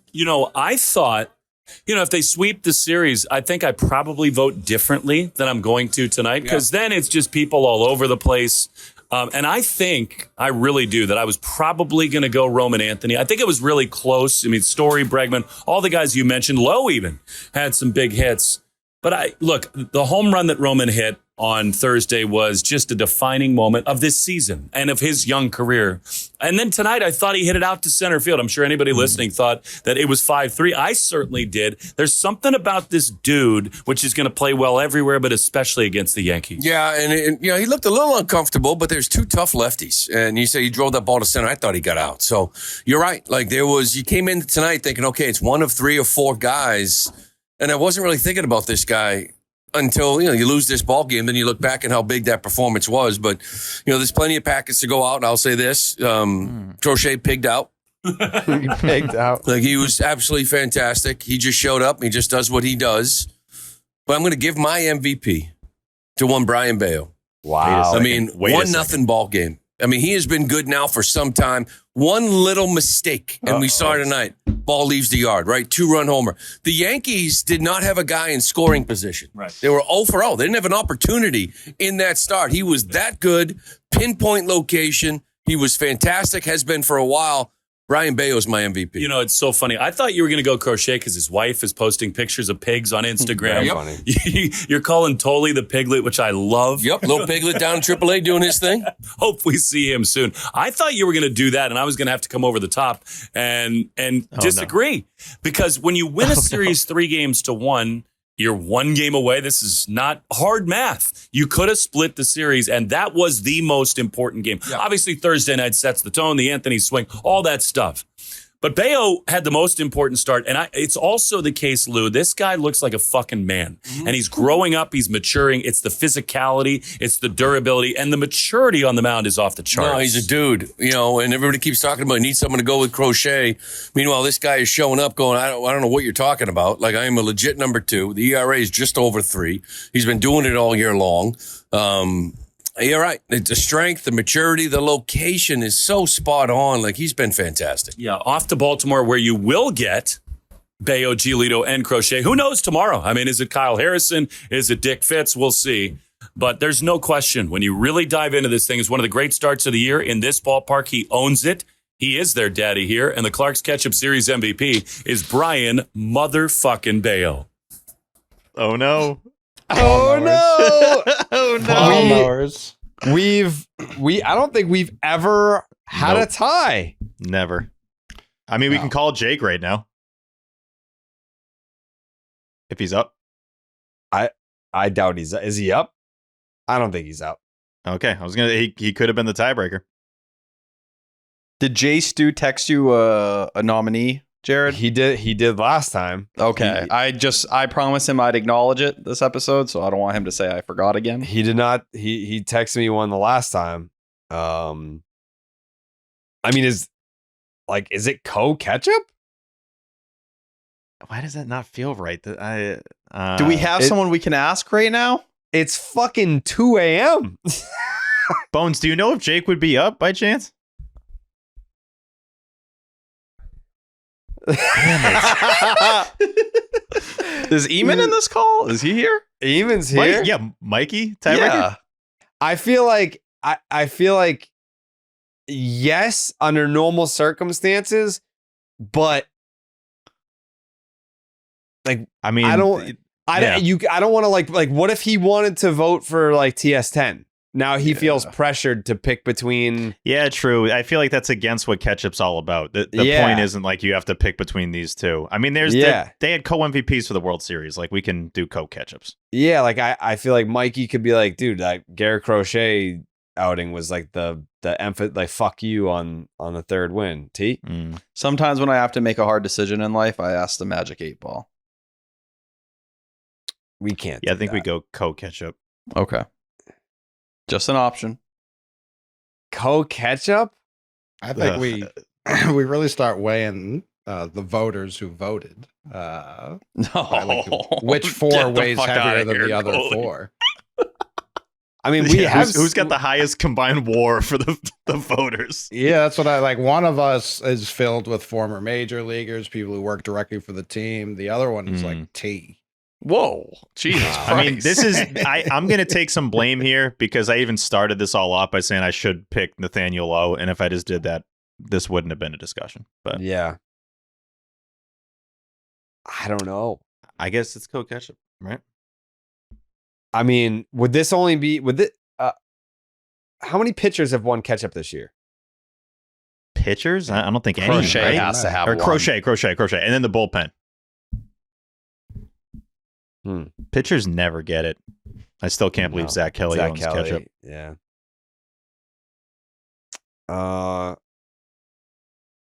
Coley, how do you feel about co-Ketchup? I don't know. I feel like there has to be a tiebreaker. Like, you can't just have fucking ties in Ketchup. But we're dumb for not establishing what the tiebreaker is. I think we have in the past. I'm not even saying this because I'm on that side of the vote. I think we have in the past said if Will says someone's name and it's a tie, that is what goes to it. That line has been mentioned on this show before. Yeah. But like, if I'm Nathaniel Lowe, right? and I'm looking at the graphic and I'm being like, wait, how the fuck did I lose? Because Will said so? Yeah, kinda. Is AC up? Yeah, let's call the manager. We used to. I know. He used to have a vote. That is true. He did have a vote. Yep. He did. Yeah, see, we fucked ourselves by... I mean, it's not like our fault, really, but...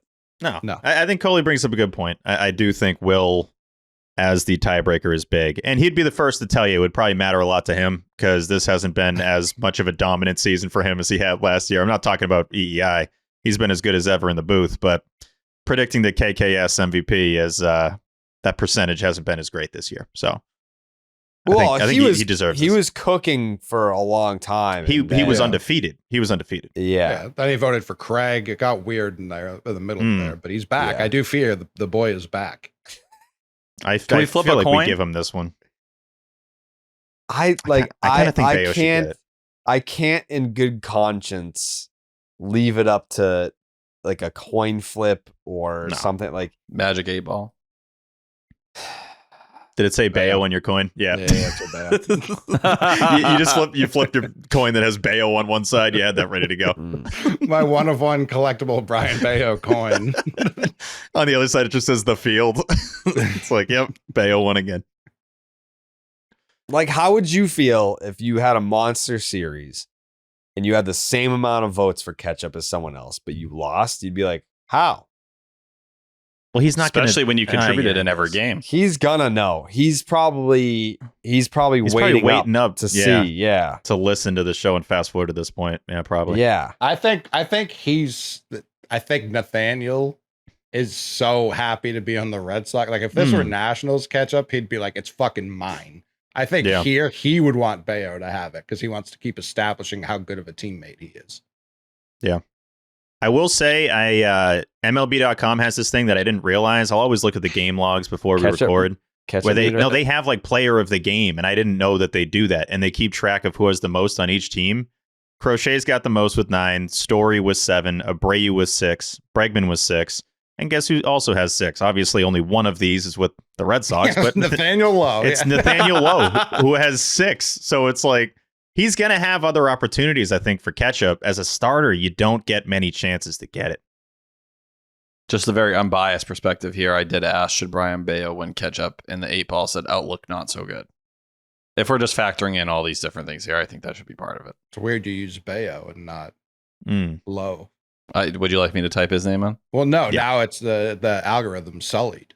Whoa, no, not at all. This is a fair website. It already gave you a no. It wants to give you a yes, so you keep coming back. It said my reply is no when I asked about Nathaniel Lowe. Wow. Don't doubt it. All right, so they don't even get to split it. No one's going to get none. Yeah, 8 Balls out on both. So the next closest, Roman Anthony. There we go. You're very conflicted, Jared. I don't think it's, and I'm not saying this is a negative, I don't think this is super complicated. I am okay with Will being the tiebreaker because we have kind of sort of said that before. Yeah, we have. Not that it's been established, but we have a chance to establish it here and now. It just feels it feels not right that it wasn't established before the situation presented itself. You know, it's okay to establish it now. Like this challenge is on our doorstep and we are addressing it as a family. You haven't said a word. I've been pitching for the 8 Ball. I will say morally, I'm having a hard time accepting this Brian Bayo thing just from a principle standpoint because I feel like you said his name like that. Brian Bayo? You said very sarcastic. No. I feel like morally, we might make a decision here that is against a lot of our principles and the standards we've set for this show. So I think we need to be very cautious with our approach to this. I agree. That's why I feel like I'm the only one besides UT that's trying to fucking get to the bottom of this and come to a resolution. I would almost say that Coley is working here from a very biased perspective. Correct. I didn't vote for Bayo, and I'm saying he should win this. Yeah, but Steve just wants the segment to be done. He just wants to go to bed. Yeah, I mean, we are on hour 3. Yeah, it is.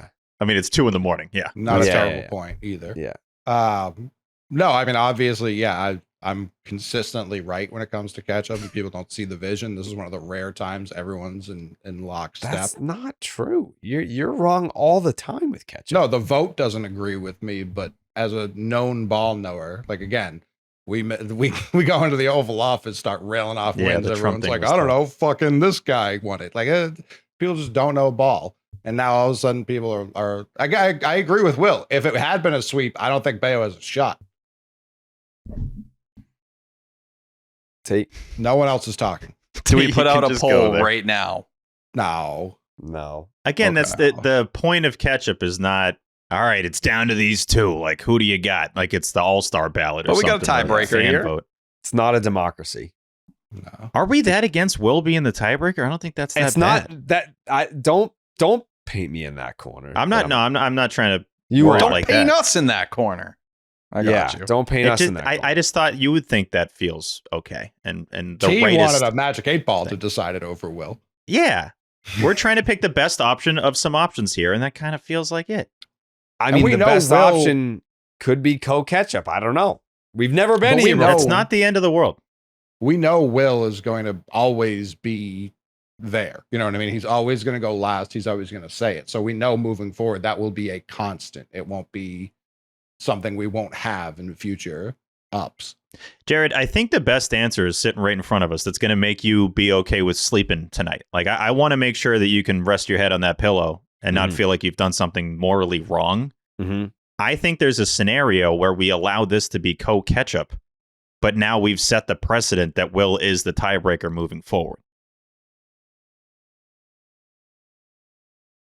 That also opens up a whole nother thing, because what if he votes for someone that it isn't a tie? So that... No, it's only for ties. It's only No, but for I'm saying, ties like, if he votes for someone that isn't part of the tie, then that's not going to help us. I see what you're saying. Sure. I don't think he'd be... I mean, that's kind of insulting to him. He'd be that wrong. No, but I mean, the Breslow, I don't think was in the top two. Breslow was 2 weeks ago. No, he was the only person to vote for that. No, Will's track record, I mean, he's been the most right of all of us. That's true. I'm fine giving him that power. Why have him bat? Jared's so position? conflicted. I've never seen you. The look in his face is like he's in the White House right now. Like, this is going to change the fate of the entire universe. I just don't want to push the wrong button. Yeah, push the red button. If his vote didn't matter so much, why does he always go last? Why don't you play him second sometimes? That's a valid point, Coley. It's a valid point. I think if it were Bello versus Story, I think I would have been all on board of. That's how Michael Jordan doesn't get all the MVPs he deserves. That's not fair to Story. All right, just because he's won so many. All right, if it was Bello versus Carlos Narvaez, I feel differently. I think it's more so that I don't want to be like, hey, welcome to Boston, Nathaniel Lowe. You don't fucking win Ketchup, even though you have the same amount of votes as Bello. He would be like, I think that's the first thing I wanted to do when I got to Boston was win Ketchup. It keeps him hungry. You know what I mean? I don't want him to get complacent. Like, oh, you've got a hot 6 games and you can just get Ketchup and fall off. Like, no, you got to keep fighting for it. I feel like the multi-game thing needs to factor in here. Do we need to start tracking packets? Like, does that need to be a tracked thing? Does that need to be a secondary voting scale? That's fair, but I feel like if we're talking... Do we need to do tiered? We get first place, second place, third Well, place? then that wouldn't apply in this because it's like he just got here. Why he wouldn't have the opportunity for packets? This might be Bello's only chance to get this award. Voting, like, we all give packets for this series. I'm not talking season packets. I'm talking about this series. But if you're not picking one of Bello or Lowe, you're giving them packets. Like, it's impossible not to. That's why I'm saying first, second, third, like MVP. I am so conflicted on this. I know. I think if it's a dead tie, you lean who impacted more games. That's my final ruling. That's kind of subjective because it can be subjective. Because you could say Bello, and it didn't end up mattering here, but him going that long, he didn't burn the bullpen. Obviously, it didn't matter for the crochet game, but in other series, it could matter. All right, Sure. TS10, you've won your 7th Ketchup. I think we've all landed on it. Tie goes to Trevor. Tie goes to Will Fleming. Okay. For this 3-game sweep of the New York Yankees, their Clark's Ketchup Series MVP is Brian Bello. Via the Will Fleming Golden Ketchup vote. First time ever invoked in the history of Section 10. Wow. That's going to make history. him genuinely happy. What? Will's going to be thrilled about that. Yeah, I think he is too. I think he is too. This all felt fair too. We talked it through. We didn't rush to this decision. Was not made with haste. No, and I think it ultimately where we landed was it's not the first time the idea has been brought up. It's just the first time that it has been implemented, instituted. Cauterized. Yeah. Yeah, because we've always been like, oh, codified. We'll never actually get to a two-way tie because there's more smart people than dumb people. Which is crazy to think, because there are a lot of series over the course of the season that are like this one. That like people just contribute and it's not an obvious one guy. I mean, Trevor Story's on this team, so normally it's just him. But yeah. Yeah. I mean, I don't know. It was a wide spread. You had a 5-player spread for Ketchup. And yeah. The Fleming Golden Ketchup came out of nowhere. Mm-hmm. He joins the one-timers club this year of Cedon Rafaela, Nuttown, Rafael Devers, Garrett Crochet, the Bullpen, and Romy Gonzalez. 575 episodes. First time ever. The Will Fleming Golden Ketchup vote. History. I also wish, like him reading the one-timers club, he had to say Trump every time. This is where people just do not see the vision when it comes to Ketchup. I was looking through the graphics last night, and it is funny because I was just trying to catch up, make sure that my vote. I care about this stuff. I want to make sure I got this stuff right. It's very important. And seeing Trump on there, like I think 3 Ketchup votes in a row, if I'm not mistaken, for you, or at least 2. They swept 3 straight series. Yeah, it was just a bunch of other names, and then Trump, and right next to Tolle. It was pretty funny. Did he get a single other vote outside of me?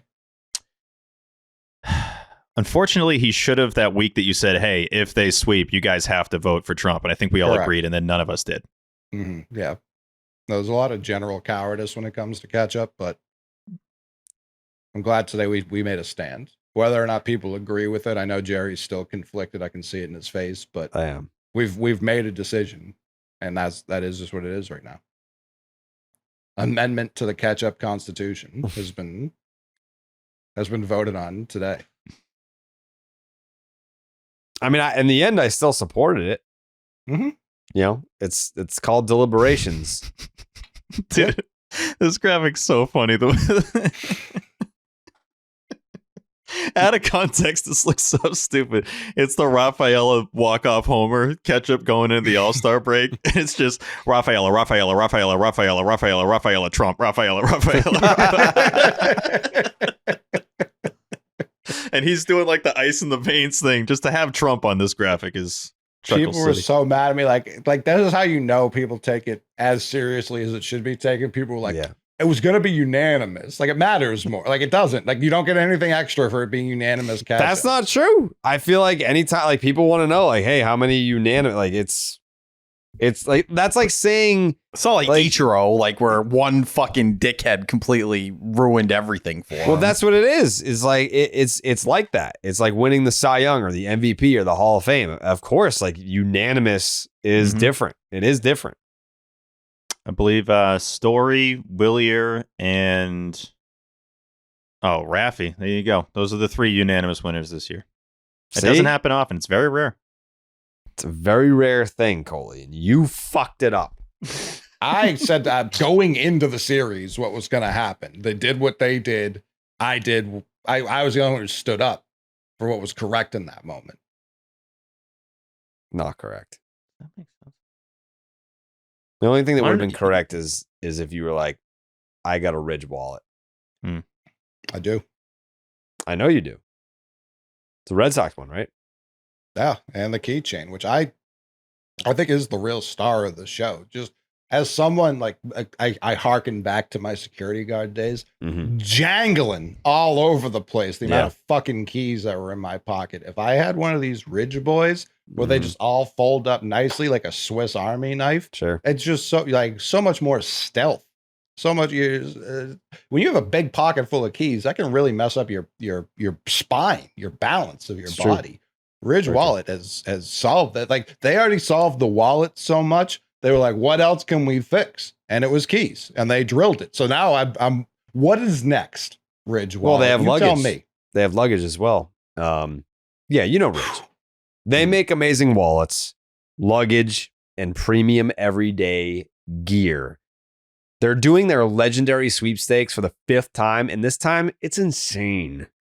2 lucky winners will get to choose between a $280,000 Lamborghini Huracan Storado, $100,000 Hennessy Velociraptor, or $100,000 in cash. American. Okay. Yeah. What would you pick, McMahon? Those are all crazy options. Yeah. That's the most ridiculous options list I've ever heard in my life. That was wild. Yeah. I would be frozen with indecision because each option has pros over the others. That would be I would go with the Huracan for sure. And it would not be like probably the right decision with the small children I have in my life, but boy oh boy would it look sick. Wouldn't you get the $280,000 car and then sell it instead of taking the $100,000 cash? What do you mean by sell? Give it to someone in exchange for American currency. No. So you just keep it. You would drive. Okay. Yeah. You can still drive it and then sell it. For sure. Definitely one of the options. Yeah. Yeah. Say, are you a Lamborghini guy? You look like one. Yeah, when I'm whipping like casual shit or whatever, like that's like kind of the thing I take if my other cars are getting worked on. Got it. There's only 1,500 Lamborghini Huracan Storados that exist, and Ridge, they're helping you get the chance to own one. This Lambo is the world's first off-road supercar. It's a naturally aspirated V10 and has 610 horsepower. The Hennessy Velociraptor also has an insane 558 horsepower twin turbo. It's basically an American muscle car put into an all-terrain truck. There's no reason not to enter. You can enter completely for free at Ridge.com, so why not take your shot? And if you want to boost your odds, every dollar you spend on Ridge's website gets you 1 additional entry. So grab a Ridge wallet, power bank, phone case, whatever you need, and rack up those entries. With over 50 colors and styles, Ridge Wallet isn't just functional, it's personal. Whether you want a sleek black forged carbon fiber or a wallet that features your favorite NFL or MLB team, or one that just matches your vibe, they have you covered. No matter what you pick, Ridge has free shipping, a 99-day risk-free trial, and a lifetime warranty on all products. Are you ready to upgrade your wallet and maybe your ride? For a limited time, head on to ridge.com and use the promo code SECTION10 at checkout for 10% off your order and a chance to win Ridge's biggest sweepstakes ever, a Lamborghini Huracan Storado, a Hennessy Velociraptor, or $100,000 in cash. No purchase necessary, but every dollar you spend gets you more entries. That's ridge.com and use the promo code SECTION10. That's 10 after your purchase. They will ask you where you heard about them. Please support Section 10 and say, I heard it from the 10. I didn't know what the Velociraptor was. That would be my choice. This thing's got 6 wheels. Yeah. Believable. Yeah. Imagine if like one of the options was you get a Velociraptor. Like a real dinosaur? Yeah. Isn't that what UNS Cespedes used to have? A dinosaur? No, he's never had a dinosaur. Yeah, whatever those had things horses. Are called? Oh, maybe chickens. Yeah, yeah, chickens and horses. Yeah, that'd be an extremely untalked about story if you just had a raptor and no one. I thought that was like those just little had a dinosaur and no one talked about it. He may have bought like a dinosaur skull or something. That doesn't sound terribly unfamiliar, but I might be confusing it with Nicolas Cage in this moment. I'm talking about those like little go-kart things you see on the road, but they're like clearly like luxury those are items. T-Rexes, aren't they? Is that what that's called? That makes more sense. Yeah, the one with the one wheel on the back. Yes, exactly. Yeah, that's a T-Rex. When I go to Stop and Shop, I can cross off everything that's on my list. Tactical move! Incoming! Stop and Shop. Look ahead. Stop and Shop. Fuck yeah, fuck yeah. Look ahead. Red Sox win, leave them dead. Red Sox win, I'm seeing red. Stop and sharp, we look ahead. Red Sox win, leave them dead. Red Sox win, I'm seeing red. Stop and sharp, we look ahead. Fuck yeah, fuck yeah. What's better than having to stop and shop, getting it done for all of you?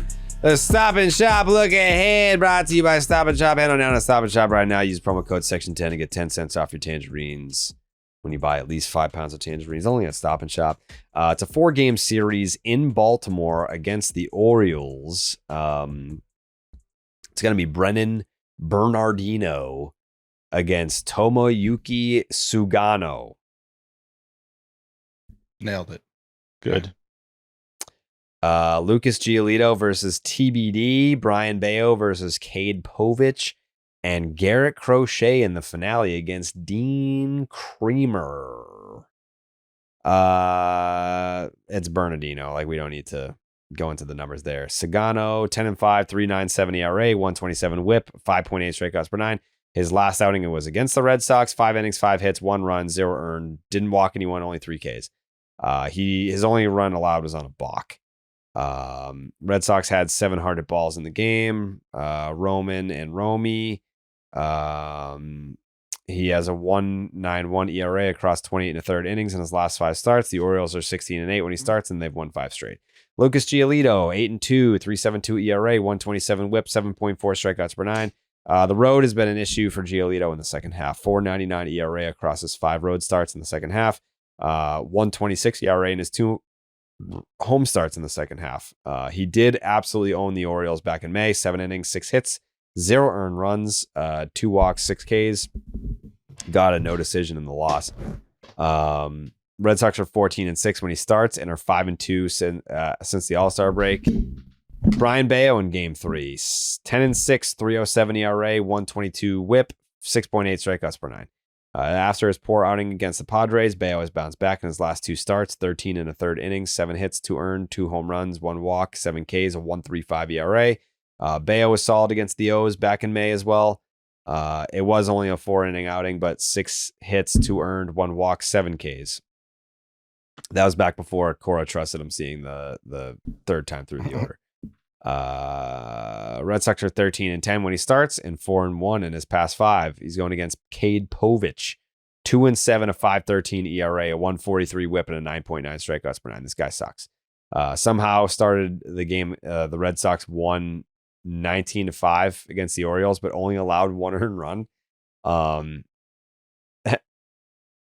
Everyone has a good time against the lefty Povich, but he does have reverse splits, so it's a 746 OPS against righties. It's an 867 against lefties. The Orioles are 5-12 when he starts, and they've lost 4 straight. In the finale, Game 4. What's up with back-to-back 4-game series? I hate that shit. Very strange. Yeah, I don't love that either. Garrett Crochet, 14-5, 2.38 ERA, 106 WHIP, 11.2 strikeouts per 9. 14 innings, 8 hits, 2 earned, 2 bombs, 2 walks, 19 strikeouts across his last 2 starts. Has 1 start against the Orioles this year. He owned them. It was 8 shutout innings with 8 strikeouts. The Red Sox are 17-9 when Crochet goes this year. Dean, the Cream Machine Kramer, 9-9, 4.19 ERA, 123 WHIP, and a 7.5 strikeouts per 9. No middle ground this year. He's either very good or he's been awful. He has 12 starts with 4+ earned runs, and 8 of those starts have 5+ earned runs. He has 11 starts with 1 or fewer earned runs and 5 starts with 0 earned runs. He was good against the Red Sox earlier this year, 5 1/3, 7 hits, 0 earned runs, 1 walk, 4 strikeouts. Got absolutely smoked in his last start by the Astros, 5 innings, 7 hits, 7 runs, 6 of them earned, 3 bombs, 1 walk, 4 Ks. The Orioles are 10-16 when he starts, and they are 1-6 over his last 7. Again, that is Brennan Bernardino versus Tomoyuki Sugano. That's Giolito versus TBD. That's Bayo versus Povich. Crochet versus Kramer. When I look ahead and you wind up dead, if you don't listen to what Steve says, even then you might still wind up dead. Caught in a tornado, get smoked by your neighbor's shed. When I look ahead,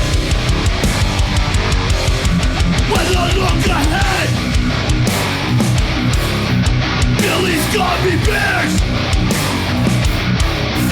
Chew 'em with your mouth! Weather look ahead.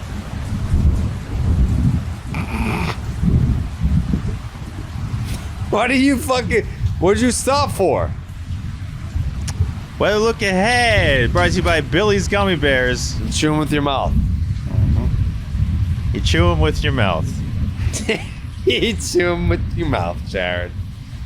Chew 'em with your The mouth. Red Sox head to Camden Yards to take on the Orioles. 4-game series. Totally agree. It's like super weird that they have these back-to-back. Schedule makers, what the hell? Game 1, Monday, 6:35 p.m. Eastern. First pitch, mostly sunny. 83 degrees, 0.1% chance of rain. 10-mile-an-hour winds. Game 2. It's funny, it's like 2 is Tuesday. You know what I mean? So it's like game 2 Tuesday. 6:35 p.m. Eastern. First pitch, mostly sunny. 78 degrees, a 2% chance of rain.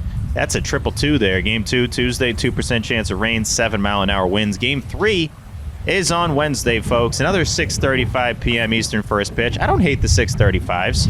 I think we're going to start seeing less of those as we get closer to the school year. I guess more of those as we get closer to the school year. Mostly sunny, 76 degrees. Ooh, all right, yeah. Oh. Can't even hear the positivity horn. No, you can't. And folks, let it be known, 0.1% chance of rain on Wednesday. 8-mile-an-hour winds. It's not zero. Game 4 series finale Thursday. Excited for an afternoon finale. 1:05 p.m. Eastern first pitch. Mostly sunny. 79 degrees. 0.1% chance of rain. 7-mile-an-hour winds. A very, very, very pleasant weather series coming up at a very pleasant park in Camden Yards. It doesn't audibly sound like it, but if you listen to what I said, it certainly sounds like it. In the 70s all series, creeping into the 80s a little bit. It is summertime in Baltimore for this series. That is your weather look ahead, brought to you by Billy's Gummy Bears. You chew them with your mouth. Wow. Thank you. If you want to go to any of these games in Baltimore, if you want to risk your fucking life, apparently. The Game Time app gives the advantage back to fans. It's the hack for unlocking amazing tickets and experiences in a few taps. It's incredibly easy to use, and the Game Time guarantee means that you can trust 100% authentic tickets on time and at the best price. Plus, the fees are always included, so what you see is what you pay. I haven't been to Baltimore in a minute. I love that ballpark. It's very beautiful. It's incredible. Yeah, it's one of my favorite parks. It's the first ballpark that I went to that wasn't Fenway Park.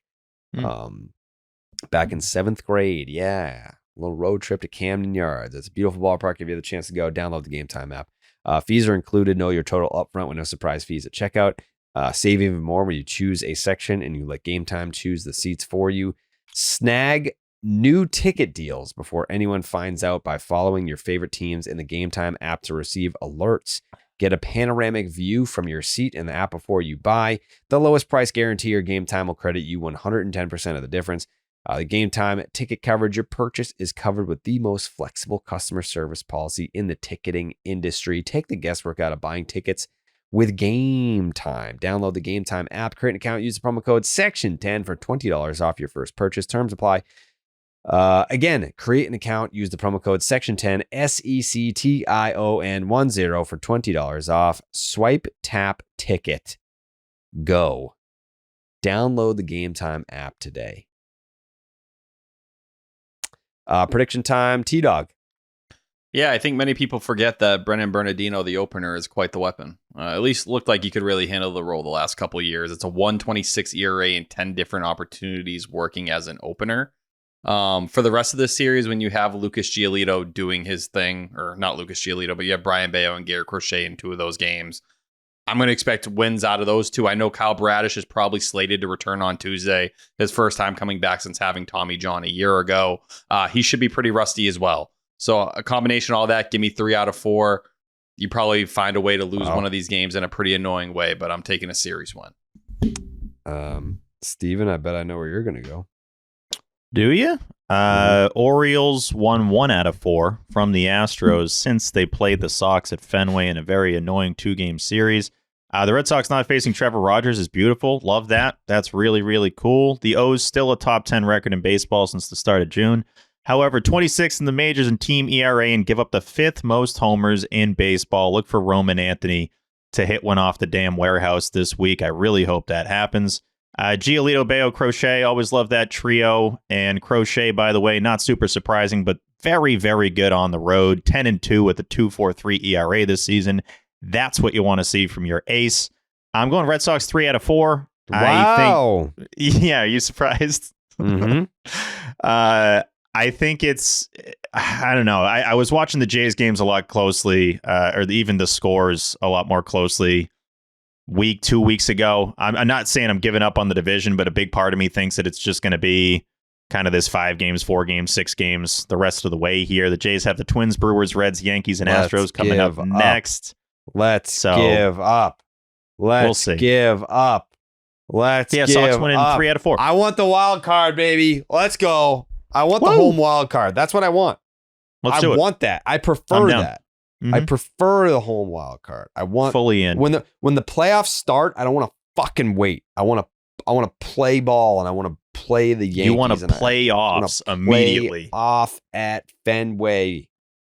And I want to be doing stuff.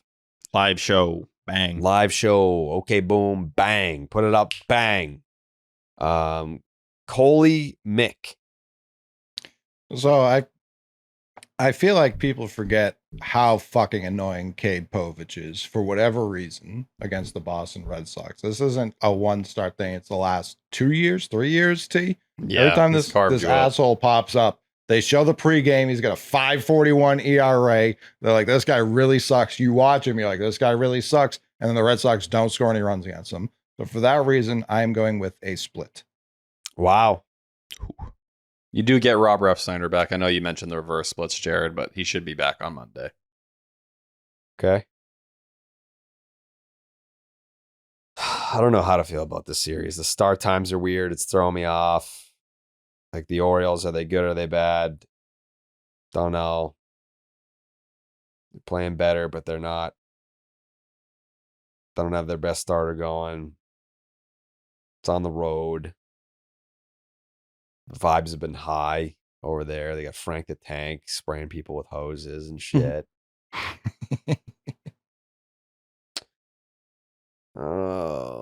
They finally signed someone. How has Bradish looked on his rehab assignment?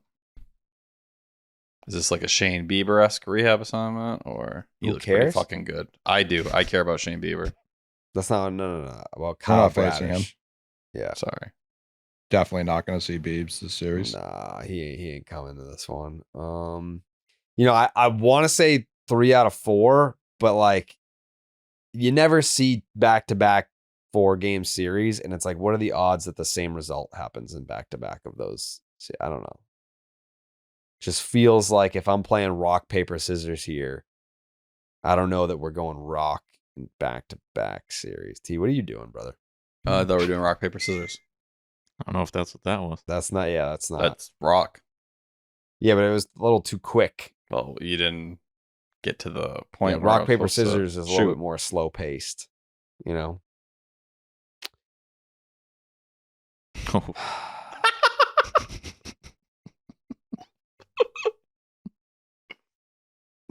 Bang. Hey, shoot. Rock, paper, scissors, shoot. It's crazy. All right, fuck it. Red Sox sweep. Red Sox sweep. Four. Yeah. Boom. 4-game sweep. Another yeah, fuck one. it. Yeah, another sweep. Another sweep for the Sox. All right. Final thoughts? Steven? Yeah, just final thought is that the new merch is looking incredible. Very excited that people are getting the shirts, getting the hoodies, getting the good stuff. So join those folks. Section10merch.com. Still got 3 parks left on the merch map. Busch Stadium, Dodger Stadium, Chase Field. Let's just knock those off, huh? Let's do that. We had somebody that sent us a tweet being like, hey, heard that one of the parks was left, and I'm going to go go knock it off for you. And I believe that was Chase Field. So people are taking action, and I appreciate that. Section10merch.com. Do it. Section10merch.com. T? Yeah, just a small little update on Brendan Klark. I know we had a lot of talk about him earlier in the year as a top 100 guy. He has fallen off the list since, but he's been shut down for the rest of the year. Started on August 15th with blisters, but we're probably not going to see him again until 2026. So, yes, sad to see him go down, but still a pretty promising year from the left-hander, despite him not ever pitching into the 5th inning in any start. And secondly, just hold your dogs close. Make sure you're showing them love today. Rest in peace to Samantha. She was a really important part of our family here, especially after my dad died. She really was the one that pulled everyone together and kind of kept everyone in just a positive and happy mood. And we had 11 great years with her. And unfortunately, anyone who's owned a dog knows you have to come and meet that day. But most important thing is the memories before that and those experiences together. So please cherish your pups. They deserve it. You're their world, and make sure they feel that way. Thank you, T. Tolle? Yeah, that's fun to follow. Sorry. I got. You're like, so there's this guy in AA that I got my eye on. He's sick, dude. Yeah. Brandon Klark. No, R.I.P. Big Sam for sure. That's it. That's it. Thank you, Tolle. Yeah. What else am I gonna say? Yeah, that's true. Yeah. R.I.P. B. Sam. Yep. Samantha and Jacoby just chilling right now. That was the first thing I thought of. That's the first thing you Genuinely, thought of? when I was sitting there and dead like dog, I know, yeah. When they were waiting, I was like, how many months has it been since Jacoby passed away? And then I was like, it felt like Jared handled that really well. I was like, I don't feel like I'm handling this that well. What do you mean then I handled it really well? I don't know. Like, it just seemed like you didn't let it interrupt anything. And I give you a lot of credit because that's not easy. Doesn't mean you weren't hurting and struggling, but yeah, I just continue to go, which is not always the best thing. So I think that you handled it the way that you needed to. And there are things that happen in my life that I don't share unless it's to Tolle. And sometimes I'll just keep going anyway, but you can always share them with me, Jared. I don't know about that. I'd listen. Even if I can't help, I'd listen. Thank you. Thanks. Thank you. Credit to you, T. It's not easy to just jump right back into stuff. So, no, it sucks, but we've all been through it, man. You know what I mean? It's just one of those things that, you always dread it coming, but, you just you got to move on. Time heals all wounds, and that doesn't mean you don't love and miss them, but you got to keep moving for them at the same time. Yeah. Yeah. It's a very hard thing.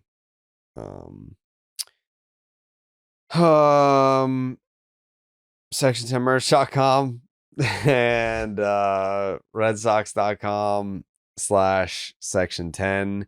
I think we're less than a month away now, but what? Probably 3 weeks away ish. It's almost exactly 3 weeks. 1, 2, 3. Yeah, it'll be 3 weeks on Wednesday. 3 weeks on Wednesday from Section 10 night at Fenway Park. I think we confirmed we're doing the House of Blues. 2 p.m. Yeah, a little shindig at the House of Blues beforehand. Be hanging out. And then, I'm